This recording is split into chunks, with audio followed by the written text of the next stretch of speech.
Hi guys. I made a paid service in Telegram where you will find a great collection of fanfiction audiobooks organized and regularly updated. What you get? An unlimited access to the full audiobook library. New fanfiction audiobooks added regularly.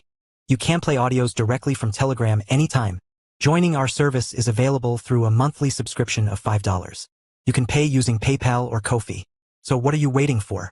Send me a message on Telegram or Discord. I will provide the payment details. After the payment is confirmed, you will receive access to the private Telegram channel containing all audiobooks. If you enjoy fanfiction and prefer listening instead of reading, this library is made for you. Message me anytime to join.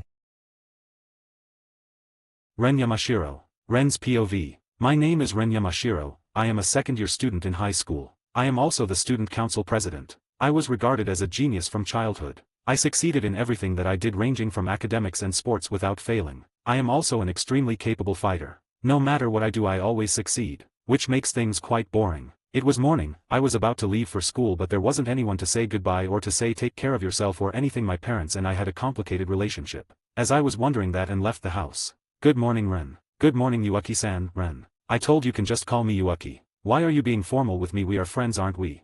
Yuaki said with pout. Okay, I promise I will call you Yuaki from now on. Ren. I greeted my neighbor as well as my only friend Yuaki. Short beige-colored hair paired with gradient crimson eyes, and she is noted for having a well-endowed figure and an average height. After initial greetings, we started walking towards the bus station. Yuaki is quite smart, not the level we can call genius, but she always comes second after me in studies. And in sports she always ranks top 10. As I was thinking, I saw. Yuaki, is your leg okay? Ren. What do you mean? I am perfectly fine, Yuaki. Sigh, you are really bad at lying. Let me guess, did your father hit you again? Ren asked, worried. You notice? I was really trying to hide it. You are right. We just had a mock test and I got only 98. So he got angry and hit me. Yuaki said. She gave a short, high-pitched giggle, a sound that seemed to catch in her throat, a nervous, forced laugh. Ren. My friend Yuaki is beautiful, smart and cute, but she has one problem, that is her parents. They always compare her with me and expect that Yuaki can do better than me. And when Yuaki fails to do that, they hit her. Yuaki is a kind-hearted girl, so she never complained to me. When I asked if she needed my help, or should I hold back, she denied, saying she will surpass me with her own strength. Because of that I couldn't do anything, but I hope that one day she can do it. Although it's pretty much impossible, no one has surpassed me yet. As we reached school, everyone started to look at me. At this point I was used to it. Since I am a student council president, and objectively I am also a lot more beautiful than an average person. I also got scouted for modeling too, but not seeing any reason to accept it, I denied. As we reached the shoe locker. The moment I opened my locker to put my shoes, a letter fell. I wasn't surprised. It was a daily occurrence. I opened it and read it. Yuaki next to me, curiously tried to take a peek. You are as popular as ever, huh? I am really jealous of you, Yuaki said with a little laugh. Don't tease me, Yuaki. You know I don't like this kind of stuff. Ren. Frankly, getting letters every now and then is annoying. It was a letter asking me to come to the back of the gym after school. I was obviously a letter for confession. I always get lots of these. As I heaved sigh and put letter into my bag, and put on my indoor shoes, and went to class. It was lunch break. I was waiting for Yuaki. She went to buy juice for us. I heard loud laughter. Near me there was a bunch of girls taking and eating lunch. No one talked to me. It wasn't that I am unpopular, it was the opposite. Because of my excellent grade and athletic abilities, my classmate always gets nervous talking to me, and that makes me less approachable. Although part of the reason might be that I always have a serious look on my face, and I am always blunt, which makes people reluctant to speak with me. I bought you orange juice, Yuaki said with a smile on her face. Thank you, you didn't have to go there. Next time let me go buy drinks, okay? Ren. Come on, we are friends. It's fine, Yuaki. Yuaki is the only person with whom I can talk normally. Not to mention she is quite popular. She always has a friendly smile which makes her a lot more approachable than me. She is always swarmed by a group of people. She makes sure to talk to all of them, while making sure that she spends time with me. In a way you can say that when it comes to socializing she is better than me. As for me, I really like you. Will you please go out with me? Said. I was at the back of the gym as said in the letter. As I was waiting, some guy came to me and asked. While bowing, his hands were towards me, hoping for me to hold his hand and accept his feelings. Since he told me his true feelings I should do the same. So I spoke bluntly. Are you stupid? Ren. WH. What? Surprised. He was so surprised he froze while looking at me and still bowing, and hand straight toward me. I said, are you stupid? You seriously thought I would accept? Ren. Well, that was a little cruel, but it was his fault for putting me on the spot like that. I didn't even know who this guy was. Don't we have to first try to know each other then do something like this? What? Why you won't accept my feelings? I will do anything to make you happy. Said desperately, hoping I will accept. Ugh, first of all, I didn't even know you. If you ask me suddenly without even me knowing who you are, how am I supposed to respond? Secondly, you seriously asked me to come to a deserted place like the back of the gym. Seriously, if you ask any girl out like this, she would never accept your feelings, instead she will just creep out. That's seriously disgusting. Ren said with a disgusted look in her eyes. You, how dare you can't do this to me. You bitch. Sigh. Another creep who can't even take rejection, I thought. As creep tried to hold my hand, I took hold of his hand instead and threw him to the ground. First you asked me out, then you tried to assault me. Pathetic, what a piece of garbage, Ren said disgusted. Ugh, why you? Angrily shouted as he stood up. He clenched his fists in humiliation and anger. He still didn't learn the lesson and tried to punch me. I dodged and grabbed the back of his shirt's collar and threw him again. This time I sat on the top of his stomach. Mind you, I am not intending to assault him. I started to punch him in the face. I continued to punch him until he realized what his place is and stopped bothering me. Stop, please, stop. I am sorry, I won't do again. Next time, make sure to think before you do something stupid, Ren said and walked away. As I was getting back to class to meet up with Yuuki and go home, I saw her near the gym entrance. She was holding a smartphone looking at something. Yuuki, what are you doing here? Ren asked. I was worried about you, so came to look, but it seems you took care of it. Yuuki, little scared. Did you see? Ren asked. Is she scared because beat that guy? Are you scared of me? Ren asked crestfallen.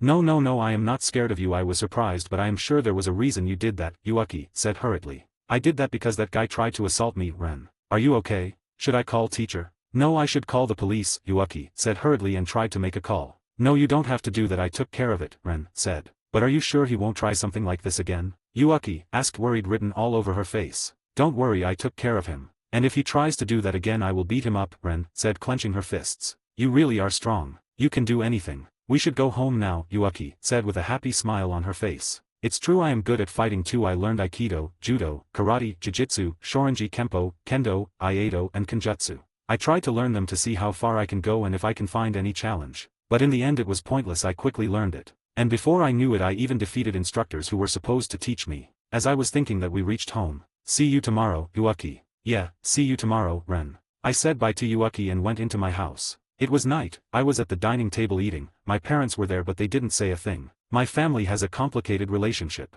To put it simply, my parents were forced to marry by their parents. It was a loveless marriage, but they couldn't refuse and got married. One day my father came back drunk and forced my mother to sleep with him, and that gave birth to me. In other words, I was an unwanted child. The only reason they didn't file for divorce is because they can't go against their parents. My mother took care of me for some time, out of obligation, and once I grew enough to take care of myself, she started to treat me like I didn't exist, just like my father. At first, to gain their attention, I tried hard to stand out. But no matter how many times I got a perfect score, they didn't pay attention to me. So after enrolling in middle school, I gave up on trying. I realized I don't need their attention. I am still 17, but once I become an adult, I will move out and live life as I want. The next day. Today is the start of Golden Week. It morning, and Yuuki asked me to go shopping with me. I didn't have anything to do, so I accepted. I was waiting for Yuuki at our meeting location. I was wearing a simple black jacket and pants. My clothes were as plain as it can be. I don't really bother with fashion. I put minimum effort to wear clothes which don't look bad. Since I have a beautiful appearance, people stare at me despite wearing plain clothes. I am here, Yuuki said. Yuuki was wearing a light blue dress with hints of white and has a teal-colored jacket covering it. It's really cute. So where should we go first? Ren asked. How about a clothing shop, Yuuki? Then, what do you think about this? Yuuki asked. We were at a clothing shop. Yuuki was trying out different clothes, asking for my options which she should buy. It looks good, but the beautiful type of clothes doesn't suit you. You should pick cute clothes. They will suit you better. Ren, how about these? Yuuki, you look really cute, try these next and these too. Ren said enthusiastically. 2 hours later. I'm really getting exhausted from trying all these clothes. Yuuki said. Oh, sorry, try these one last time and we are done, Ren said disappointed. We bought the clothes that suited Yuuki better. What about me? Well, I don't really care much what I wear, so I picked everything Yuuki picked for me. Are you sure you don't want to buy any other clothes? Yuuki asked. It's fine, clothes you pick are great, Ren said. Don't you want any cute clothes? Yuuki, cute clothes don't really suit me. Ren, but you choose lots of cute clothes for me. Yuuki, because cute clothes really suit you, Ren. You really like cute clothes, huh? Yuuki said absent-minded. What are you talking about, me and cute clothes? I don't like them. There is no way. I like cute Clothes, Ren, flustered quickly denied. Oh, really? Yuuki asked with a knowing smile. I really think you look good in cute clothes since Ren-chan is really cute, Yuuki said with a teasing smile. Ren has always been called genius, beautiful, smart and whatnot. But getting called cute was the first time. No one can call her cute because she always had a serious look at her face. Because of that, Yuuki calling her cute surprised her. Ren let out a surprised squeal. Please, don't tease me, Ren whispered, her cheeks flushed crimson as she looked down at the floor, her fingers nervously twisting a strand of her hair. Yuuki's smile grew even larger. Oh, look at you acting so cutely. Are you doing this on purpose? Yuuki said with a mischievous smile. Ren's cheeks burned, a flush rising from her neck. She couldn't meet Yuuki's gaze, her eyes darting around the room. A nervous laugh escaped her lips, quickly followed by a mumbled, I didn't mean to. Oh, really, Yuuki? Well, I admit I do like cute things or clothes. I am sure that applies to all girls. I doubt anyone will believe that I like cute things. For them I will be more like women, we like efficiency over cute things. Although that reaction is kinda given. I can take care of myself when trouble arises and I am not scared of ghosts or such. Which kind of opposite of being cute. While unlike me, Yuuki is cute a lot more than others. One look at her and you want to protect her. She is scared of ghosts too. Which makes her a lot like a girl who is supposed to be protected. Their back and forth continued for a while after Yuuki had her fill of teasing Ren. She stopped and then they continued shopping. After the shopping was done they were in the cafe enjoying drinks and talking to each other. Then suddenly Yuuki got a phone call. Yuuki answered a call, but suddenly she had a gloomy expression and her face darkened a little. She didn't speak, only listened after while she ended the call. Ren, I am sorry, something urgent came up, I have to go, Yuuki said with a gloomy voice. Are you okay? Let's go together, Ren asked worried. No, it's fine. I can go on my own. Please enjoy your drink, you don't have to spoil your mood, Yuuki said while trying to give a reassuring smile but failing at that. Okay, Ren agreed, not wanting to cause her friend any trouble. After hearing that, Yuuki quickly left. I drank my drink and not having anything to do, I left the cafe. By the time Yuuki left it was already evening. And I left some time after that, so it was still evening. I was walking towards my home. While I came near a crossing, signal was about to turn red, so I stopped. As I was wondering what might have happened to Yuuki, a kid ran past me, probably intending to cross before the signal turned red, but it was too late, the signal already turned red. As he was mid-cross, a speeding car was coming towards him. Before I knew it, ran towards him and pushed him out of the way, but now I was about to be hit by a car. The driver noticed me and quickly hit the brake. But because of speed it might not stop in time. Suddenly, wah! I let out squeal. Someone pushed me to the side. It was a middle-aged man, probably around his late 30s, a fairly handsome middle-aged man with blue eyes and short black hair. He was wearing a suit, probably coming back from work. The look on his face wasn't that of worry or fear. It was more like relief. As the car came closer to him, the car slowed down considerably, but it still hit him. I immediately stood up and rushed to him. Luckily it looks like he didn't get any major injury. But he might have got some small injury, as I was wondering whether to call an ambulance or not. Are you okay? Asked worried. What? Why are you asking me that? You are the one who got hit. I should be asking if you are okay, Ren annoyed. Seriously, this guy just got hit. And he is asking me if I am okay. Is he an idiot or what? Thank you for saving me and I'm sorry for causing trouble. The kid who ran past me before apologized to me. Are you stupid? You should always check the signal before crossing the road, Ren said angrily. After hearing me he apologized again and left. And as for the guy who saved me, thank you for saving, Ren, I thanked him. Nah, don't worry about me. He tried to stand but couldn't. It seems his hurt his leg. Let me help you, Ren. As I said, I helped him stand. Can you walk? I asked. Yeah, I can. He said that, and as he tried to walk he let out a painful moan. It seems he can't walk. Stop acting tough. You are hurt, let's take you to the hospital. Ren, I'm really sorry, you got hurt because of me, let me take you to the hospital. Driver bowed apologetically. Don't worry about it. It wasn't your fault. I am fine, I just got little hurt, it will be fine if I rest a little, said and gave the driver a smile. Okay, thank you for forgiving me. I will be on my way then, driver. Thank you for helping me stand, I can go home on my own. You don't have to worry about me, miss. It's Ren Yamashiro. Ren. I introduce myself. My name is Satoru Mikami, pleasure to make your acquaintance, Satoru. Nice to meet you too, Ren greeted. Now putting an introduction to the side, you helped me and now you are hurt, so it's my duty to help you get home. I won't accept any denials, Ren said forcefully. Sigh, okay, I let you help me get home, Satoru agreed while giving up on denying. As he accepted, he told me his address. Surprisingly, he lives in the same neighborhood as mine. Oh, then we are neighbors, I live near your house.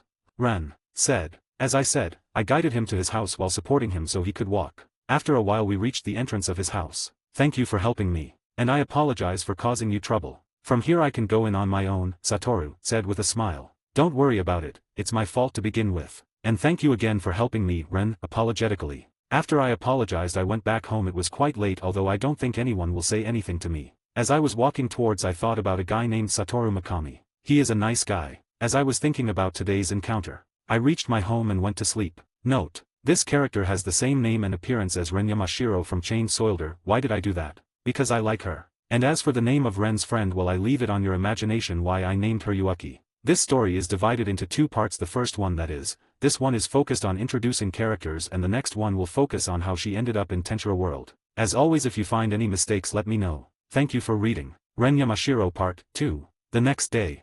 After leaving the cafe, Yuaki didn't contact me, so it seems she is busy today. I had nothing to do at home, so I decided to roam around. As I left my house I was at a crossing. Thank you, kid, you always help me. I hope I am not causing you any trouble. Said with gratitude. Oh, don't worry about it. I was going to cross anyway, so it's not any trouble. Satoru, with a smile. Oh, it's a weird guy I met tomorrow. Good morning, Mikami-san. Ren. Oh, good morning, you are Yamashiro-san, right? Satoru asked, confused. Did that guy already forget about me? Seriously, it was the first time someone forgot me after meeting me. Is this guy trying to annoy me? I glared at him. I did not forget about you. I remember you. I was just a little bit surprised. Yeah, I was just surprised.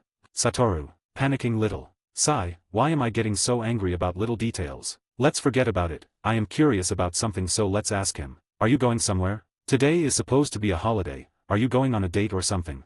Ren asked curiously. He is wearing a suit. It's a rather odd choice for a holiday. Maybe going on a date, huh? Why did I feel a little annoyed just now? Odd, as I was wondering. Ugh, I am not going on a date. I don't like dates. Mind you, I am not jealous of other people going on dates. I just don't like it. You understand it, right? Satoru said with a smile. But his eyes weren't smiling. Are you okay? Ren asked hesitantly. Yeah, I am okay. I'm really fine. I was going to a construction site nearby. It seems there is some problem there. Satoru, with a painful smile. Ugh, I shouldn't have brought date stuff. As I made a mental note to not to bring any dating talk while talking with Mikami-san. Construction site, that sounds interesting. If it's nearby, can I come with you? Ren asked curiously. I have never seen a construction site, since I am free anyway. It might be fun to watch. If he declines, I have to find something else to do. I think it might be fine. Well, if you really want you can come, although, are you sure you want to go with some stranger? Satoru, worried. Stranger. Well, this guy is a stranger, but this guy saved me, so I am sure he won't do anything strange. Even if he tries to do anything, I can just beat him up. He doesn't look strong enough to beat me, so it's fine. It's fine, Ren. I found out that this guy is working as a general contractor manager. This morning he got a call that there was some problem at the site. So he was going there. After some time we reached the construction site. Good morning, sir, sorry for distributing your holiday. Bowed apologetically. Don't worry about it. Tell what's the problem, Satoru. Yeah, before that, who is this young lady? Is she your daughter? What are you saying? I am not yet married. I don't even have girlfriend. Ahem, she isn't my daughter, she is my acquaintance. She is a student. She wanted to see a construction site, so I brought her here. It might be useful in her studies, Satoru said with a painful smile. This guy definitely didn't have a girlfriend, and probably had a hard time finding her. Are you okay? It looks like arrow pierced your heart or something, Ren said with a smile. Why do you sound so happy? Satoru asked. It's nothing, Ren said with a smile. Either way, what's the problem? Why did you call me? Satoru asked. Some neighbors are complaining about noise. We tried to talk to them, but they didn't listen. They said they won't talk to anyone except the manager. Okay, then I will go and talk to them. Yamashiro-san, can you stay here? It might get a little troublesome if you come with me. My subordinate will show you around. Satoru. Okay, Ren. After Mikami-san left, the worker showed me around. I was getting bored, so I asked the worker about what kind of person Mikami-san is, since I was really curious about that. After I asked about Mikami-san, worker started talking about him with great enthusiasm. Boss is a great person. He is really kind and always helps us workers. Whenever we are in trouble, he always helps us. I respect him a lot, worker said enthusiastically. Worker continued to talk about how kind and good person Mikami-san is. As I continued to listen, Mikami-san returned. I am back. I talked to neighbors. Now they won't complain. I will send you a timetable for when to keep quiet and when to start work later. For now you can start working. Satoru said to the worker. Okay, sir, worker said and left. Did you enjoy your time here, Yamashiro-san? Satoru asked curiously. Yeah, Ren answered. Then let's go. I will accompany you home, Satoru. After a while we reached home. By the time we reached home it was night, so I said goodbye to Mikami-san and entered in my house, then went to sleep. It's been a few days. Golden Week is already over. During Golden Week I didn't get to talk to Yuaki. I hope she is okay. As I left the house, Yuaki wasn't there. We always go to school together. It's strange that Yuaki isn't here. Maybe she is sick. It's getting so. For now it will be best to go to school. I will drop by her house after school. As I was walking towards school. Thank you for helping me today too. Old lady. Don't worry about it, Satoru said with a smile. Seriously, is this some kind of repeated gag? Why is that guy always being thanked whenever I see him? It was the same in Golden Week too. Whenever I see him he is always helping someone. No wonder workers admire him. Good morning Mikami-san. Ren. Good morning Yamashiro-san. Are you heading to school? Satoru asked. Yeah, Golden Week is over so I am heading to school. I am getting late. I will talk to you later. Ren answered hurriedly. Yeah, be careful on the way, Satoru said with a smile. As I was on the way to school I started seeing students from my school. Strange, all of them are staring at me. Well, they do that every day, but for some reason it feels different. It feels like something is off. I am having a bad feeling about this. I continued to walk towards school. As I reached the shoe locker, I heard some whispers. She is here. She is really shameless. Look at her walking so confidently. Whispered disgusted. What's happening? Yuaki might know what's happening. I will ask her when I go to her house. As I reached the door of my classroom, I heard people talking to each other excitedly about how they spend their Golden Week. But the moment I entered the classroom, silence hung over the room like a suffocating blanket. Excited chatter were nowhere to be found. And everyone started staring at me coldly. But what surprised me most is that Yuaki is here. In the middle of the group of girls. I thought Yuaki was sick, but if she is not sick, why she didn't wait for me, and why everyone is staring at me like that? Only way to find an answer is to ask Yuaki about it. As I walked towards the Yuaki, group of girls walked towards me. Stop right there. Shouted. How dare you come to school, after doing all that? After treating Yuaki-san like that, you have no right to talk to her. Huh, what's happening? Surprised I looked at Yuaki. When our eyes met, she gave an evil sneer. When others looked at her she started acting scared. People looked at her with pity in their eyes. Stop scaring her, you bitch. A guy shouted angrily. I can guess what's happening based on these people's reaction. I don't want to believe it, but does that mean? No, it's not possible. Yuaki never do something like that. It must be some kind of misunderstanding. I have to do something about this. But before I do anything the teacher came. So I went back to my seat. Yamashiro-san, after the class ends come to the staff room, teacher said. She didn't give me a smile like she used to. Instead she glared at me. Like looking at some kind of criminal. It gave me more than enough proof. I have been set up by someone. As class ended I gave one last look at Yuaki. Her eyes were gleaming with wicked delight. I reached the staff room. As I entered, there was only my teacher waiting for me. I am disappointed from you. I never expected that you do something like bullying, teacher said coldly. As I suspected, I have been set up. I didn't bully anyone. There must be some kind of misunderstanding. Some set me up. I didn't bully anyone. I pleaded. Sigh, now you started lying too, teacher said disappointed. I am telling the truth, I said a little forcefully. How long are you going to act? We have proof and witness too. Teacher said disgusted. Proof? Witness? What kind of proof, and who is witness? I asked. Here, look at this, teacher said while showing her phone. It was a video of me beating that guy who tried to assault me behind the gym, but it is edited to look like I beat him without any warning. Anyone will think that I am a bully after seeing this video. Who recorded that and how? Wait, after beating that guy I saw Yuaki at the entrance of the gym. She was doing something with her phone. She was reacting strangely when I called her. This video is circulated in the whole school, and as for witnesses, you can come in now. Teacher said and called someone in. As expected, she is here, Yuaki. I didn't want to believe it, but now everything is clear. My suspicion was true. Yuaki really is the one who set me up. That bitch, was she acting like my friend this whole time? I am sure she was. She is still acting like she is scared of me. I glared at her. You don't have to be scared of her, Yuaki-san. Tell me again what you told me before. Teacher. Yamashiro-san is bullying me and others and extorting money from us. Whenever she is angry she beats me. And if someone else tries to resist her she beats them too, and she also forces them to stay quiet, Yuaki said. She also showed wounds on her body. Isn't that the wound she got when her father beat her? She is using it against me. Yamashiro-san, it's fine if you bully just me, but I don't but you to bully others. As a friend I am worried about you. At this rate you will become a criminal. I don't want that to happen, so please stop bullying others and accept your punishment and repent. Yuaki said while tears in her eyes. As if those useless tears work on me. I gave her the most chilliest stare I could give. But it seems this act wasn't for me. But how could you bully your friend like that, Yamashiro-san? Look, she is still worried about even after you bullied her so much. You will be punished.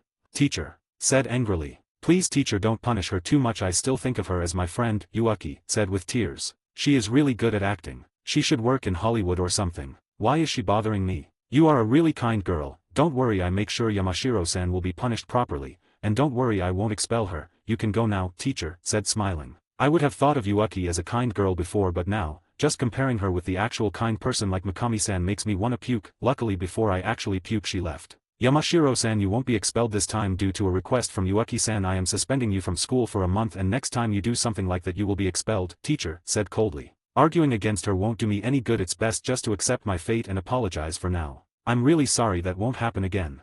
Ren said. Also, you are no longer Students' Council President. Yuaki will take your place, and from now on you won't be able to take part in the election or anything related to Students' Council. Do you understand?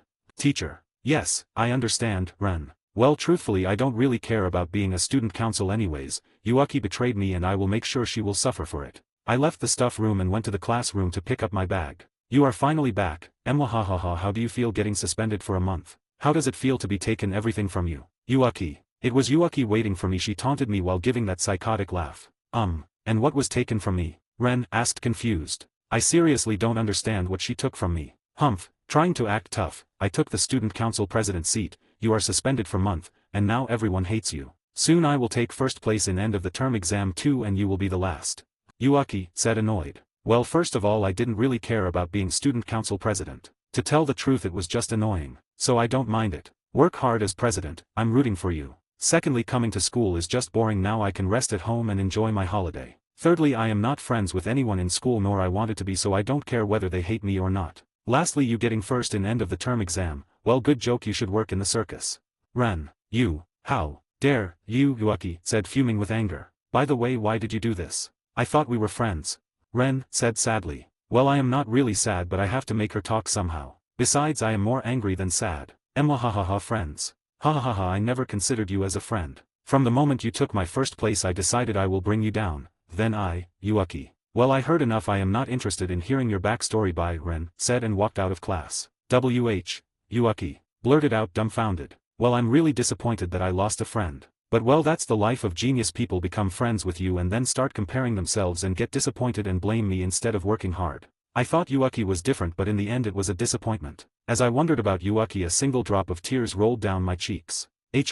I do feel sad about losing a friend after all, I muttered. I reached home and my mother and father were there in the living room. By looks on their faces it looks like they found out what happened. I got a call from your school. Do you have anything to say about that, father? He asked me, barely holding his anger. It's lie, someone set me up, Ren said nonchalantly. Do you really think I will believe that? Father said, and then, thwack. The slap echoed across the room. Ugh, I groaned, trying to work out the throbbing in my cheek. He slapped me. Why? Why? I am used to them ignoring me, but this is the first time. Why did you bully others? And extortion, is the money we gave you wasn't enough? Mother asked angrily. I told you I didn't do that, I was set up. It's all a lie, Ren said forcefully. Thwack. Another slap echoed across the room. How dare you talk to me like that? Don't you have any manners?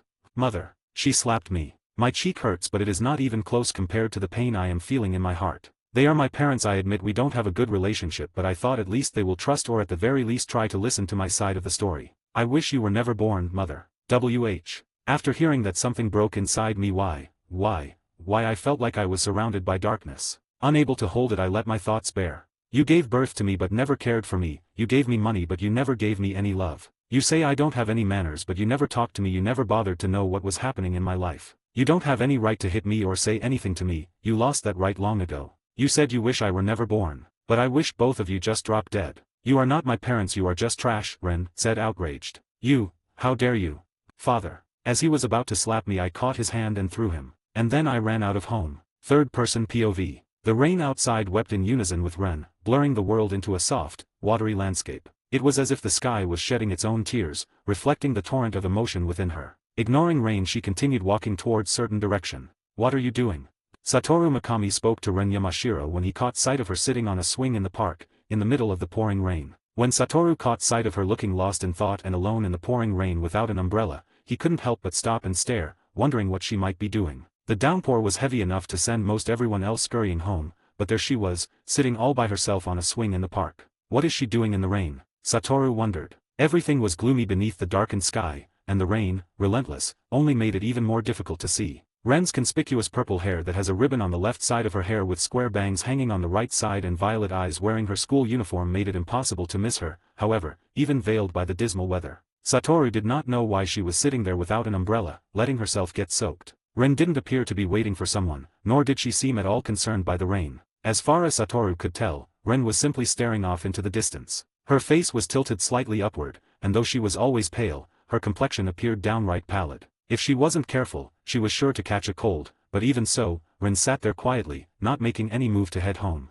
He took a look and could see that Ren's face was screwed up as if she might cry. Satoru scratched his head nervously. He can't ignore another person who was making such a pained expression. What are you doing, Satoru? When he called out to her in the bluntest voice possible, trying to convey that he was not a threat, she tossed her long hair, now heavy with water, and looked at him. Mikami-san, what are you doing here? Ren asked with a tinge of sadness. I was going back home and I saw you. It looked like you were crying, so I got worried, Satoru replied. Worrying about a stranger, it's so like you, Ren said with a soft, subdued laugh mixed with sadness. But you are not a stranger, we talked before. And we greet each other whenever we see each other. So you are not a stranger, Satoru said with a smile. You really are kind, Ren said with a softly barely audible voice. You'll catch a cold, so take this and go home. No need to bother giving it back. Satoru. I don't want to go home, Ren muttered. If you don't go home your parents will be worried, Satoru. They won't be worried, all they care about is their reputation. Unless it's necessary they won't even talk to me, I'm sure they prefer if I just disappeared. Ren. Her words broke up and all she could say were stuttering sounds. Hot tears streamed down her face, and she squeezed her eyelids shut in the hope her tears would stop. Her choppy breathing and watery eyes remained for quite some time, and she sat there unmoving. Sigh. Then come to my home, Satoru. No, I don't want to cause you trouble, Ren. The next moment Satoru folded his umbrella and sat on the swing next to her. Then I will sit here until you go back to your home, Satoru. Warehouse. Why? Ren whispered. I can't let a girl stay out at night in this rain. It might be dangerous for you. If something happens to you I won't be able to forgive myself, Satoru. But, Ren tried to speak. If you don't like it, either go to your home or your friend's home, Satoru. Heh, friends I guess I don't have one now, Ren said with a self-deprecating smile. My name is Satoru Mikami, let's become friends, Satoru said with a bright smile. Yes. Ren asked taken aback. Great, now we are friends, from now on I will call you Ren and you can call me Satoru, so Ren wanna come to my place? Satoru. After saying that Satoru stood in front of her and extended his hand and gave her a very bright cheerful smile. Ren stared at Satoru's smile mesmerized. It was the first time someone gave her a smile like that. After a while she stared at Satoru's hand blankly. After a while she accepted his hand and looked at his face. There is slight blush on her cheeks, which might be because of the cold. Note. Originally I wanted to keep Ren's backstory in 2 parts, but as I started writing it got longer and longer. The next part will be the last one. It will focus on how Ren will deal with Yuuki and how she ended up in Rimuru's world. Lastly, as always, I probably made lots of mistakes, so if you find any let me know. And if you have any suggestions to make this story better, then let me know. Thank you for reading. Ren Yamashiro Part 3. Third Person POV. Ren took Satoru's hand and stood up. Yes, we are friends now, thank you for inviting me, let's go SA, Mikami-san, Ren said blushing. Well, you can call me whenever you want, but before that can let go of my hand, I don't want to be arrested. Satoru said. Sorry. Ren quickly let go of Satoru's hand and whispered looking down. Her cheeks were flushed, and her ears turned a vibrant red. She didn't linger, not even for a moment. Her feet moved, each step a little faster than the last. The air felt thick with the weight of her mistake, and she practically ran towards Satoru's house, her cheeks burning, leaving Satoru behind. Wait for me, Satoru shouted and ran behind her. After a while Ren reached Satoru's home and she stopped in front of the door. She waited for Satoru as she calmed down a little. Huffed.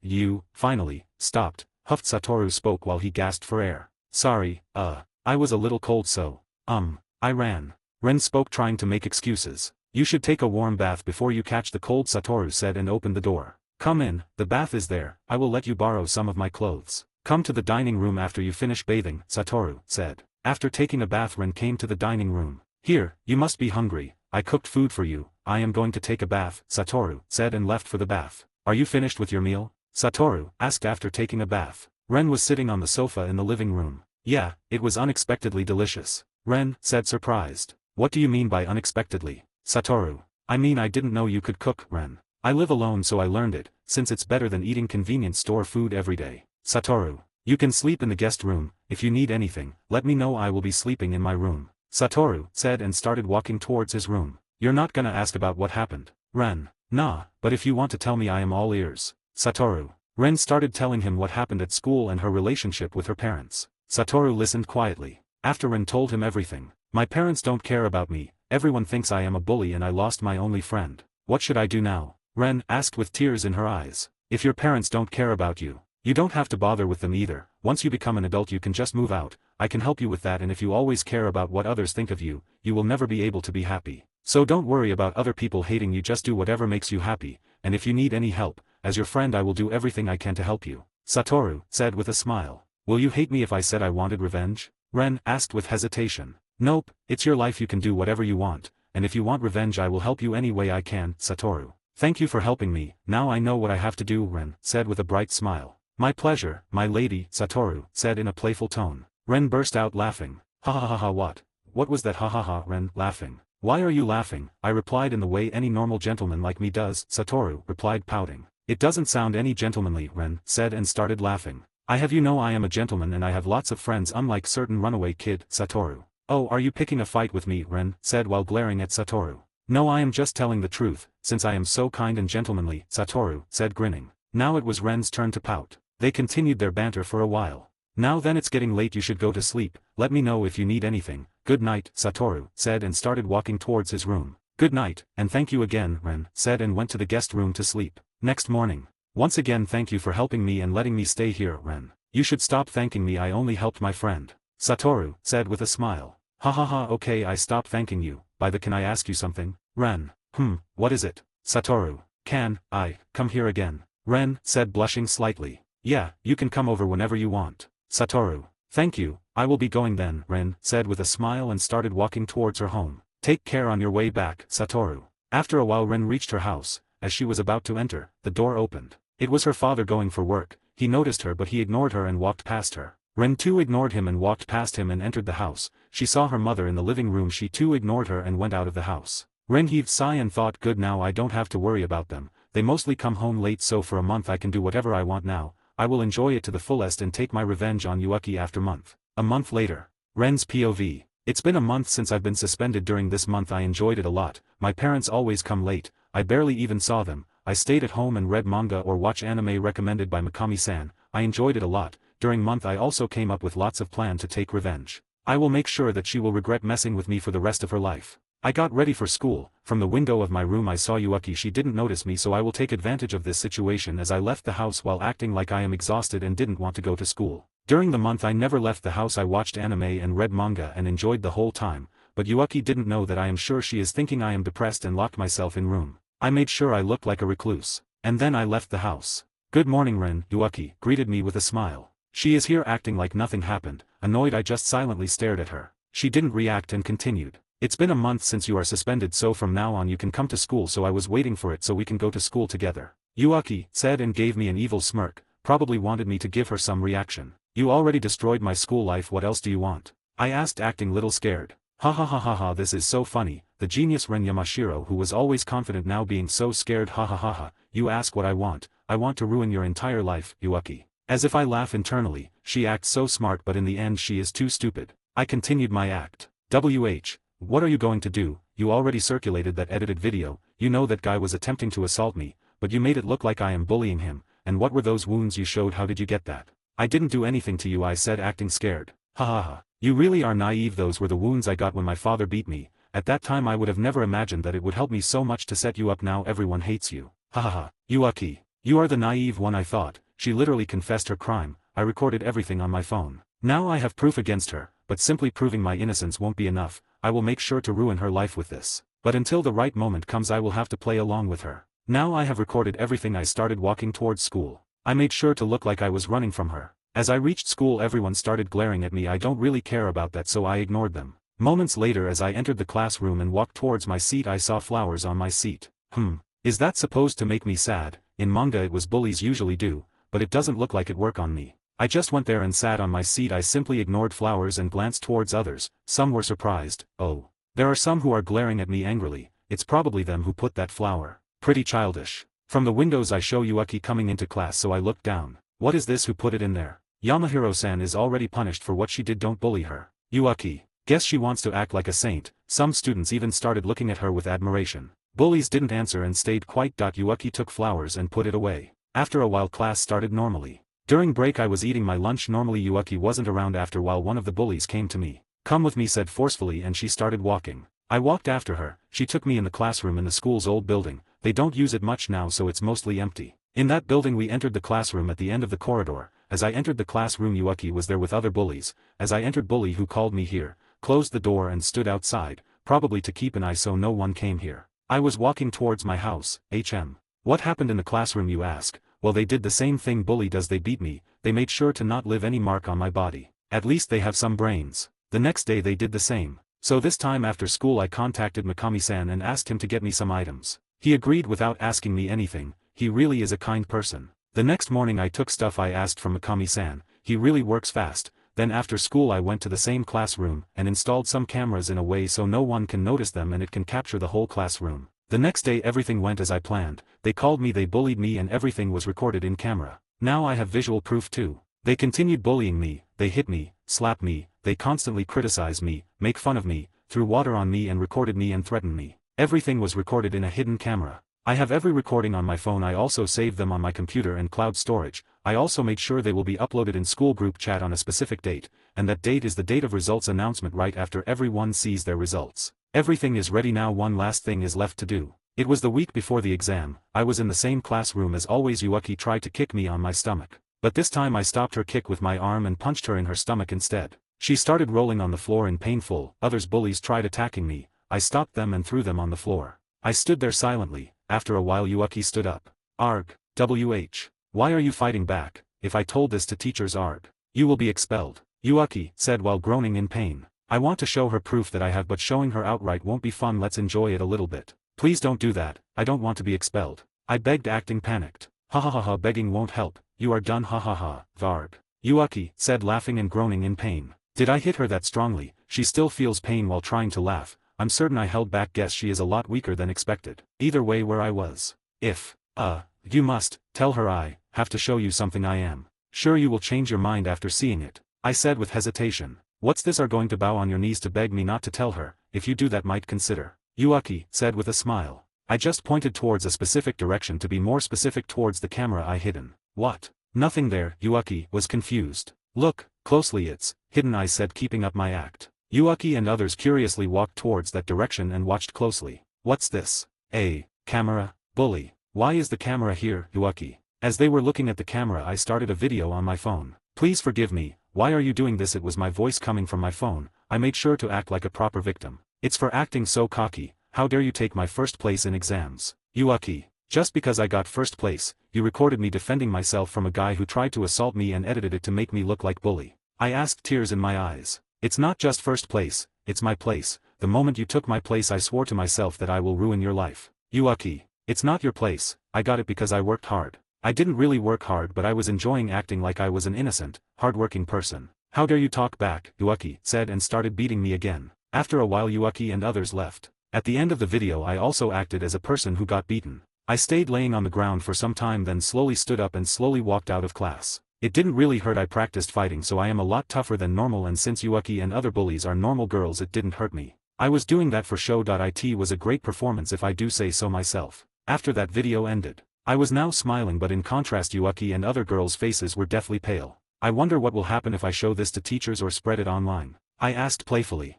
Other girls were on their knees begging me not to do that, and Yuaki was frozen, still not moving. I decided to help her snap out of it by thrusting my knees in her stomach. Arg. Yuaki let out a groan and fell on her knees. That should help her. That was really kind of me helping my ex-friend, wasn't it? Well then, if you don't want me to spread these videos online, make sure to come here every day at the same time, and also I really want to come to school with you. I hope from tomorrow onwards you come to pick me up. I said with a smile. After I said that, I left the classroom and went back home. The next. As I left the house, Yuaki was there. She wasn't smiling, she was angry. Good morning, Yuaki-chan. Oops, I can't say that. Your mornings aren't going to be good from now on. I said with a teasing tone. Yuaki didn't say anything. Instead her expression became angrier. She was clenching her hands in anger. One of her hands even started bleeding. I went back inside the house. After I returned. Yuaki-chan, you shouldn't make faces like that. You will ruin your cute face. Also give me your hand, I commanded. She obeyed and gave me her hand. And wrapped the bandage around her hand to stop bleeding. Yuaki-chan is way too clumsy. You should think before acting. I am worried about you as an ex-friend.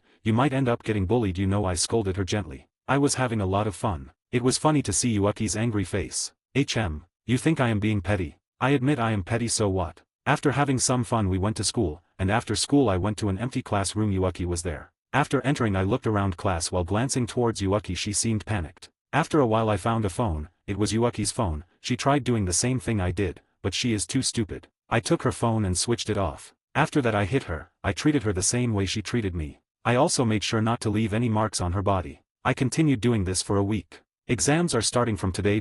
As always, Yuuki was waiting for me. Her complexion doesn't look good, like she is sick, probably due to me constantly hitting her. Exams are starting today, so as of today I won't hit you, you don't have to come to class anymore. Focus on your studies. I told her with an evil smile. Yuuki looked surprised. What are you planning? Yuuki whispered. Nothing, see, I even made you something to drink. Here, drink this, Ren said and handed her a bottle. She looked at the bottle in my hand with suspicion. You should accept the kindness of others, I said and forcefully made her drink. Cough cough. What did you add in water? Yuuki said while coughing. You find out soon, I said with a mischievous smile. I added some special medicine. After a while she won't be able to focus on writing. It went just as planned. I continued doing that every day. Yuuki tried to reject it, but she isn't strong enough. Even after doing all this, Yuuki didn't stop coming to my house, since if she did I will upload a video of her bullying me. After every test the Yuuki's face continued to darken. I am sure she knows what's coming for her. After some time.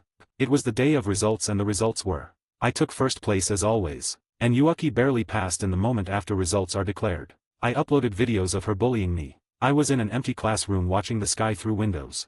I heard someone running towards the classroom. I didn't even have to turn around to see who she was. I am certain it's Yuuki. I used my phone to send a message I typed in advance. Why? Why did you do that? You said you won't upload it. If I do as you said. Yuuki shouted angrily. Did I? I asked, feigning ignorance. You did, Yuuki shouted louder than before. Oops, so why I forgot. Teehee, I said, trying to act cute. My acting made Yuuki angry. She tried to punch me. I let her punch me and I fell on the floor. Then Yuuki sat on my stomach and tried to choke me. I didn't resist. I let her choke me. Seconds later I heard some people coming, and the door opened. It was a teacher and other staff members. After entering, seeing what's happening, the teacher gasped and other staff members quickly stopped Yuuki from choking me, and took Yuki to the staff room. The teacher stayed behind. Only the teacher and I remained after while she called me. Yamashiro-san, teacher. I looked at her. I apologize for not believing you earlier, teacher. Her head was down and she was bowing. It's okay, I wasn't your fault, it was Yuuki who did all that. You don't have to bow or apologize, I said. Thank you, Yuuki will be expelled from school, now you can rest easy. I will also punish others who were with Yuuki. And make sure no one will bully you anymore. You must be frightened. You can go home, teacher said and left. After a while I also left and went home. Finally I got my revenge. I texted Mikami-san if it's okay for me to go to his place. I didn't get any reply. He must be busy. The next day. As always, I left the house. Yuuki wasn't there. I guess I won't see her again. She is expelled now. Everyone knows her truth. I proved my innocence. I am sure my parents also got a call from school and they informed them about the incident, but they didn't say anything to me, nor did they seem worried or apologetic for not trusting me. Our relationship is past repair now. The only thing I can do is leave this house as soon as possible. As I was walking towards school I checked my phone and I didn't get any reply from Mikami-san, and it looks like he didn't see my message either. He must be very busy. While I come to the conclusion to go to Mikami-san's house after school, I reached school. Everyone was staring at me. This time it wasn't out of anger or disdain, it was a pity. They must have seen a video of Yuuki bullying me and must have realized I was a victim. Seriously, did these people have nothing else to do? As I reached my class door I heard people asking each other if they had seen the video and discussing it. Ignoring that I entered the class, I looked around. Yuuki's desk wasn't there. They probably removed it after Yuuki was expelled. I quickly headed toward my desk and sat down. Some students were looking at me with pity and some were looking at me awkwardly, regretting their actions. After some hesitation a group of girls walked towards me. The girl leading group was a girl who stopped me at start when I wanted to ask Yuuki about what was happening. I am really sorry for treating you like that, Yamashiro-san said and bowed. Others followed her. We are really sorry, shouted and bowed. Don't worry about that, I said dismissively. They apologized once again and went back to their seat. After a while the teacher came in and class started. Class ended and it seems some people want to talk to me, but before they start to bother me, I quickly left. I didn't get replied from Mikami-san. Usually he replies in a few hours in most. I am having a bad feeling about this. So as soon as school ended I quickly went to Mikami-san's house. As I reached his and tried to open the door, it was locked. So I waited outside. Time passed and it was evening. As I was thinking of going back home I heard someone coming. It must be Mikami-san. After a while a man came. It wasn't Mikami-san,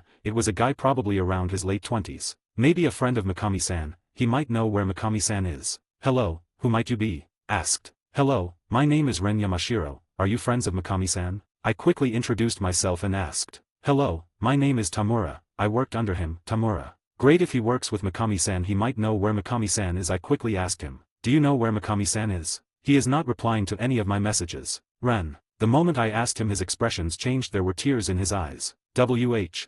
What happened, are you okay? Ren asked, surprised. He wiped his tears and he spoke slowly. Sniff. Mr. Mikami died a few days ago. Tamura. Wait. Note. I said in the previous part that this will be the last part, but I ended up writing a lot. Lastly, as always, I probably made lots of mistakes, so if you find any, let me know. That's all, thank you for reading. Ren Yamashiro Part 4. What, do I tried to ask, but my voice doesn't came out of my throat. Large tears fell from my eyes. He must be joking. There no why people just die suddenly. There is no way something like that happen. There is no way. I started hyperventilating. Are you okay? Tamura asked. Huff.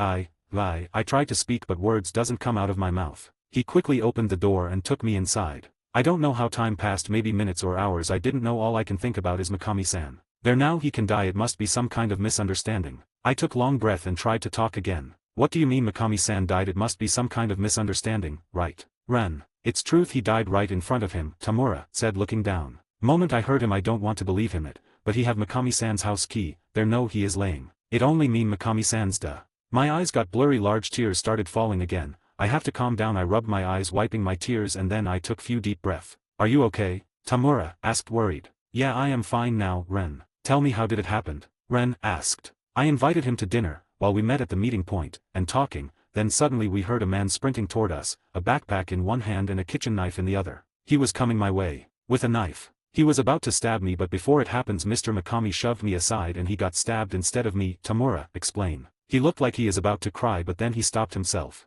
I too felt like crying, but I stopped myself. Thank you, letting me know, Ren said and bowed. You don't have to thank me. I came here to do something. Tamura. You came to do something, what is that? I asked. Yeah, I was Mr. Mikami's last wish, Tamura said. His last wish. I unconsciously straightened my back. He wanted me to put his computer in the bathtub, turn it on, and just fry everything on the disk for him, Tamura said with hesitation. He did what? That was seriously his last wish. I couldn't control my laugh, and I bursted out laughing. He, seriously asked you that, Ren. What? Why are you laughing? Tamura, surprised. I continued laughing for a while, then I took a deep breath, and replied. Sorry about that, I just thought it was just like him to ask you to delete his search history and fry his disk while on a brink of death, Ren. You are right, it surprised me too when he asked me that, Tamura said, snickering. After that we talked a lot about him, he told me a lot about him. And finally helping kid find his parents. He came back to office and our boss got angry at him. After then we went to drink. I thought he will sad after getting yelled, but he just smiled happily entire time. Tamura. He is just like the main character, saving anyone who is in trouble. Ren. True, Tamura nodded. Only thing different was that he wasn't as popular with girl, Ren. Nah, that not true, he was really popular with ladies too. Tamura, serious. Warehouse. What really, Ren, surprised. Yeah, he was kind to everyone, because of that he was very popular. Tamura. Then why didn't he had any girlfriend? Ren. It's because he is dense, and he treats all women kindly, because of that they end up thinking that he already has girlfriend. Tamura. He is literally main character, I wouldn't be surprised if he ended up reincarnated in another world. Ren said jokingly. If that really happened, I hope I can meet him again. We talked for a while. After that we fried his computer and went to our respective home. I was walking towards my home. While I was walking I saw a shadow of someone walking towards me. It looked like a girl. It's dangerous for a young girl to walk around at night. Didn't her mother teach her that? I continued walking. Yuaki, what are you doing here? Ren asked, surprised. It's Yuaki. Is it coincidence or she planned to meet me here? She didn't reply. You ruined everything. You ruined everything.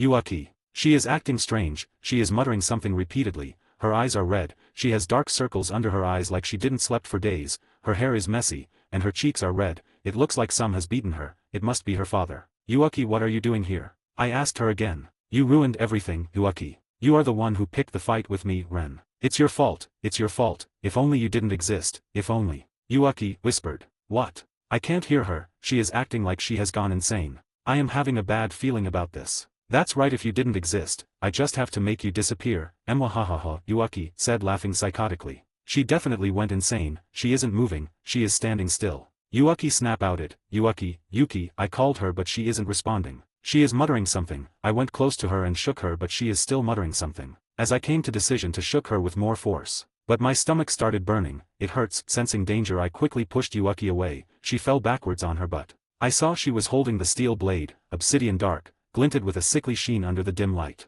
A thick, viscous stream of crimson cascaded from the edge, each drop a tiny, dark jewel falling onto the road. The cloying, iron-tinged smell of blood hung heavy in the air. Arg. I was feeling a sharp needle-like pain in my stomach. I looked down to see what was happening. I slowly touched the spot where it was hurting and looked at the palm of my hand. It was red. She stabbed me. I am going to die. I didn't feel sad or panicked, instead I felt relief. I good thing isn't it only person who cared about is dead, so what the point of me living, yes staying is lot better than being alive. I'll kill you, Yuaki, shouted and ran towards me. As Yuaki came closer, I dodged and threw a karate chop on the back of her neck. She quickly lost consciousness and fell. Soon after the world started spinning and I fell on my back. I laid on ground. I am going to die, but the only thing I can think about is Mikami-san. I remembered his smile. My heart started throbbing. It's painful. Why last thing came to my mind is Mikami-san's smile and why my heart is aching so much. Normal when people die they see faces of their loved one, but I didn't see faces of my parents but Mikami-san. Why is it? Why every time I think about him my heart starts aching? Is it because I fell in love with him, or is it because person I respect is dead, or I started to see him as my parent? I don't know. If only I could have spent more time with him, I could have understood my feelings for him better. But he is dead. My only regret is that I can't see him one last time. God, if God exists, please, I begging you, please let me meet if one last time. Arg, the pain is killing me both literally and figuratively. Notice. Attempting to acquire cancel pain. Failed. Notice. Individuals don't have strong vessel to acquire skill. Alternative. Injecting magicules in the soul. Failed. Alternative. Injecting magicules in the physical body. Success. What was that voice? Voice happening before I could continue down the train of thought. However, I lost consciousness. Where am I? Aren't I dead? I looked around. Towering trees formed a dense canopy, filtering the sunlight into dappled patterns on the ground. A bird's song, clear and melodious, pierced the quiet atmosphere. The earthy aroma of damp soil and decaying leaves filled the air. What? Why am in forest? Last thing I remember was me getting stabled and dying. I heard some voice but was probably my imagination. I checked my stomach but I couldn't find any wound. I stood up. I doesn't feel any pain in my body. Is this dream? I definitely died, so it couldn't be. Maybe I am in heaven or something. Quietly standing here and making pointless assumptions won't help me much. It would be best to look around. If I can find any humans or human settlement I could ask them where I am. I started walking towards north. The next day. Something strange is happening. To be more specific, I have been walking for a day but I didn't get tired. I am not feeling hungry either. I am also not feeling sleepy. Maybe I really died and now I am in heaven. While thinking I continued walking. After some time I heard something coming towards me. Maybe it's human. I cautiously walked towards voice. As I walked forward I saw it. I saw there was a bear. It has a horn on its head. Horn. I don't remember bear having a horn. Sensing danger I took a step back, but unfortunately I stepped on branch and made noise. Seriously, this is so cliche. Because of noise bear noticed me. Surprised I fell on my butt. Bear ran towards me, and he quickly raised his arm and instantly released it downward. I just a side way but his sharp claws hit my left arm, cutting it like butter. It hurts but I don't want to end up becoming the food of the bear. I ran away from bear as fast as I can. Bear chased me. Groar, thunderous roar came behind me. I ran as fast as I can but I tripped and fell. Bear behind me, seeing the chance to catch me, quickly decided to attack me. I am about get killed again. Accepting my fate I closed my eyes but bear's attack didn't came. After a few moments I heard thud sound. I opened my eyes. There she was, a beautiful person with waist length, silvery hair tinged with blue. She has deep golden eyes. She is give off an otherworldly divine beauty. Don't worry, I took care of the monster, said with a reassuring smile. Huh, that smile, I feel like I saw something like this before. While I was thinking she threw something on my detached arm. Huh, my eye suddenly grew a new arm. I looked at her for a moment and suddenly Mikami-san came to my mind. Mikami-san, the moment that word left my mouth I lost consciousness. Note. Backstory finally ended. From next chapter onwards story will continue from Rimuru perspective. If you find any mistakes let me know. Thank you for reading. Ch. 10 The start of the mayhem. Rimuru POV. The next day, one of the goblina came and told me that the girl I bought woke up, so I quickly went there. Hello, good morning, Rimuru, with a smile. I was in my adult form so she can recognize me. Good morning, thank you for saving me, Ren. Don't worry about that, Ren-chan, I said with a mischievous smile. Huh, why do you know my name? Ren, surprised. Oh, you forgot your only friend this soon, Rimuru, with a smile. Huh, who are you?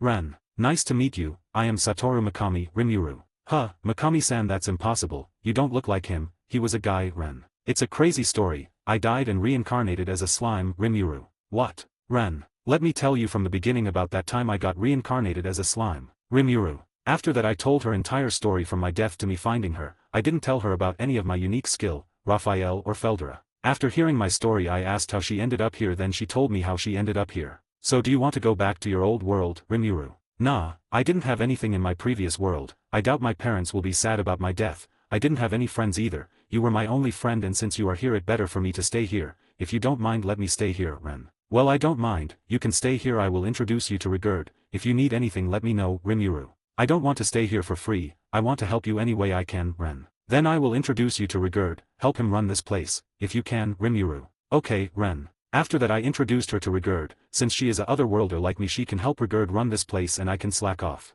I mean work on more important tasks such as testing my skills. If I wanted to play, I mean practice with my new skills in peace, I needed someplace where people wouldn't show up and bother me. I could only experiment so much inside my own tent, which prevented me from unleashing too much power. So I told Rigurd I'd be out, ordered him to make sure nobody followed me, and moved off from the center of the village to the sealed cave. It was the place I first met Feldera, inside his vast underground space pretty sturdily built and completely devoid of other people. Even the cave's monsters didn't dare draw near, as they were still so afraid of even the thought of Feldera. Thanks to Shiza's unique skill Deviant, Raphael got synthesized/separate in exchange, its effect are same as Deviant but more efficient. After that I tried all kinds of things, turns out I can also use synthesize/separate literally combine my skills to get new skills. As a test I used replication skill I just picked up from Ifrit and made a replication of myself. I can control my replication however I want, in addition to that I can also give him a sense of self. Also, I could make a copy of myself with all the same attack and defense abilities. It can copy my skills to buy only up to extra skill,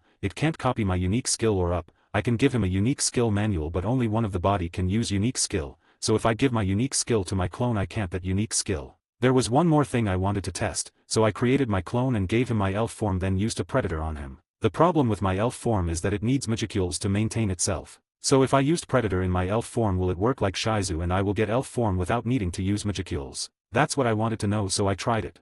It worked now I can mimic elf without needing to use magicules. So I tried it. Ha. Ha. 3 levels of laughing, and then, transform.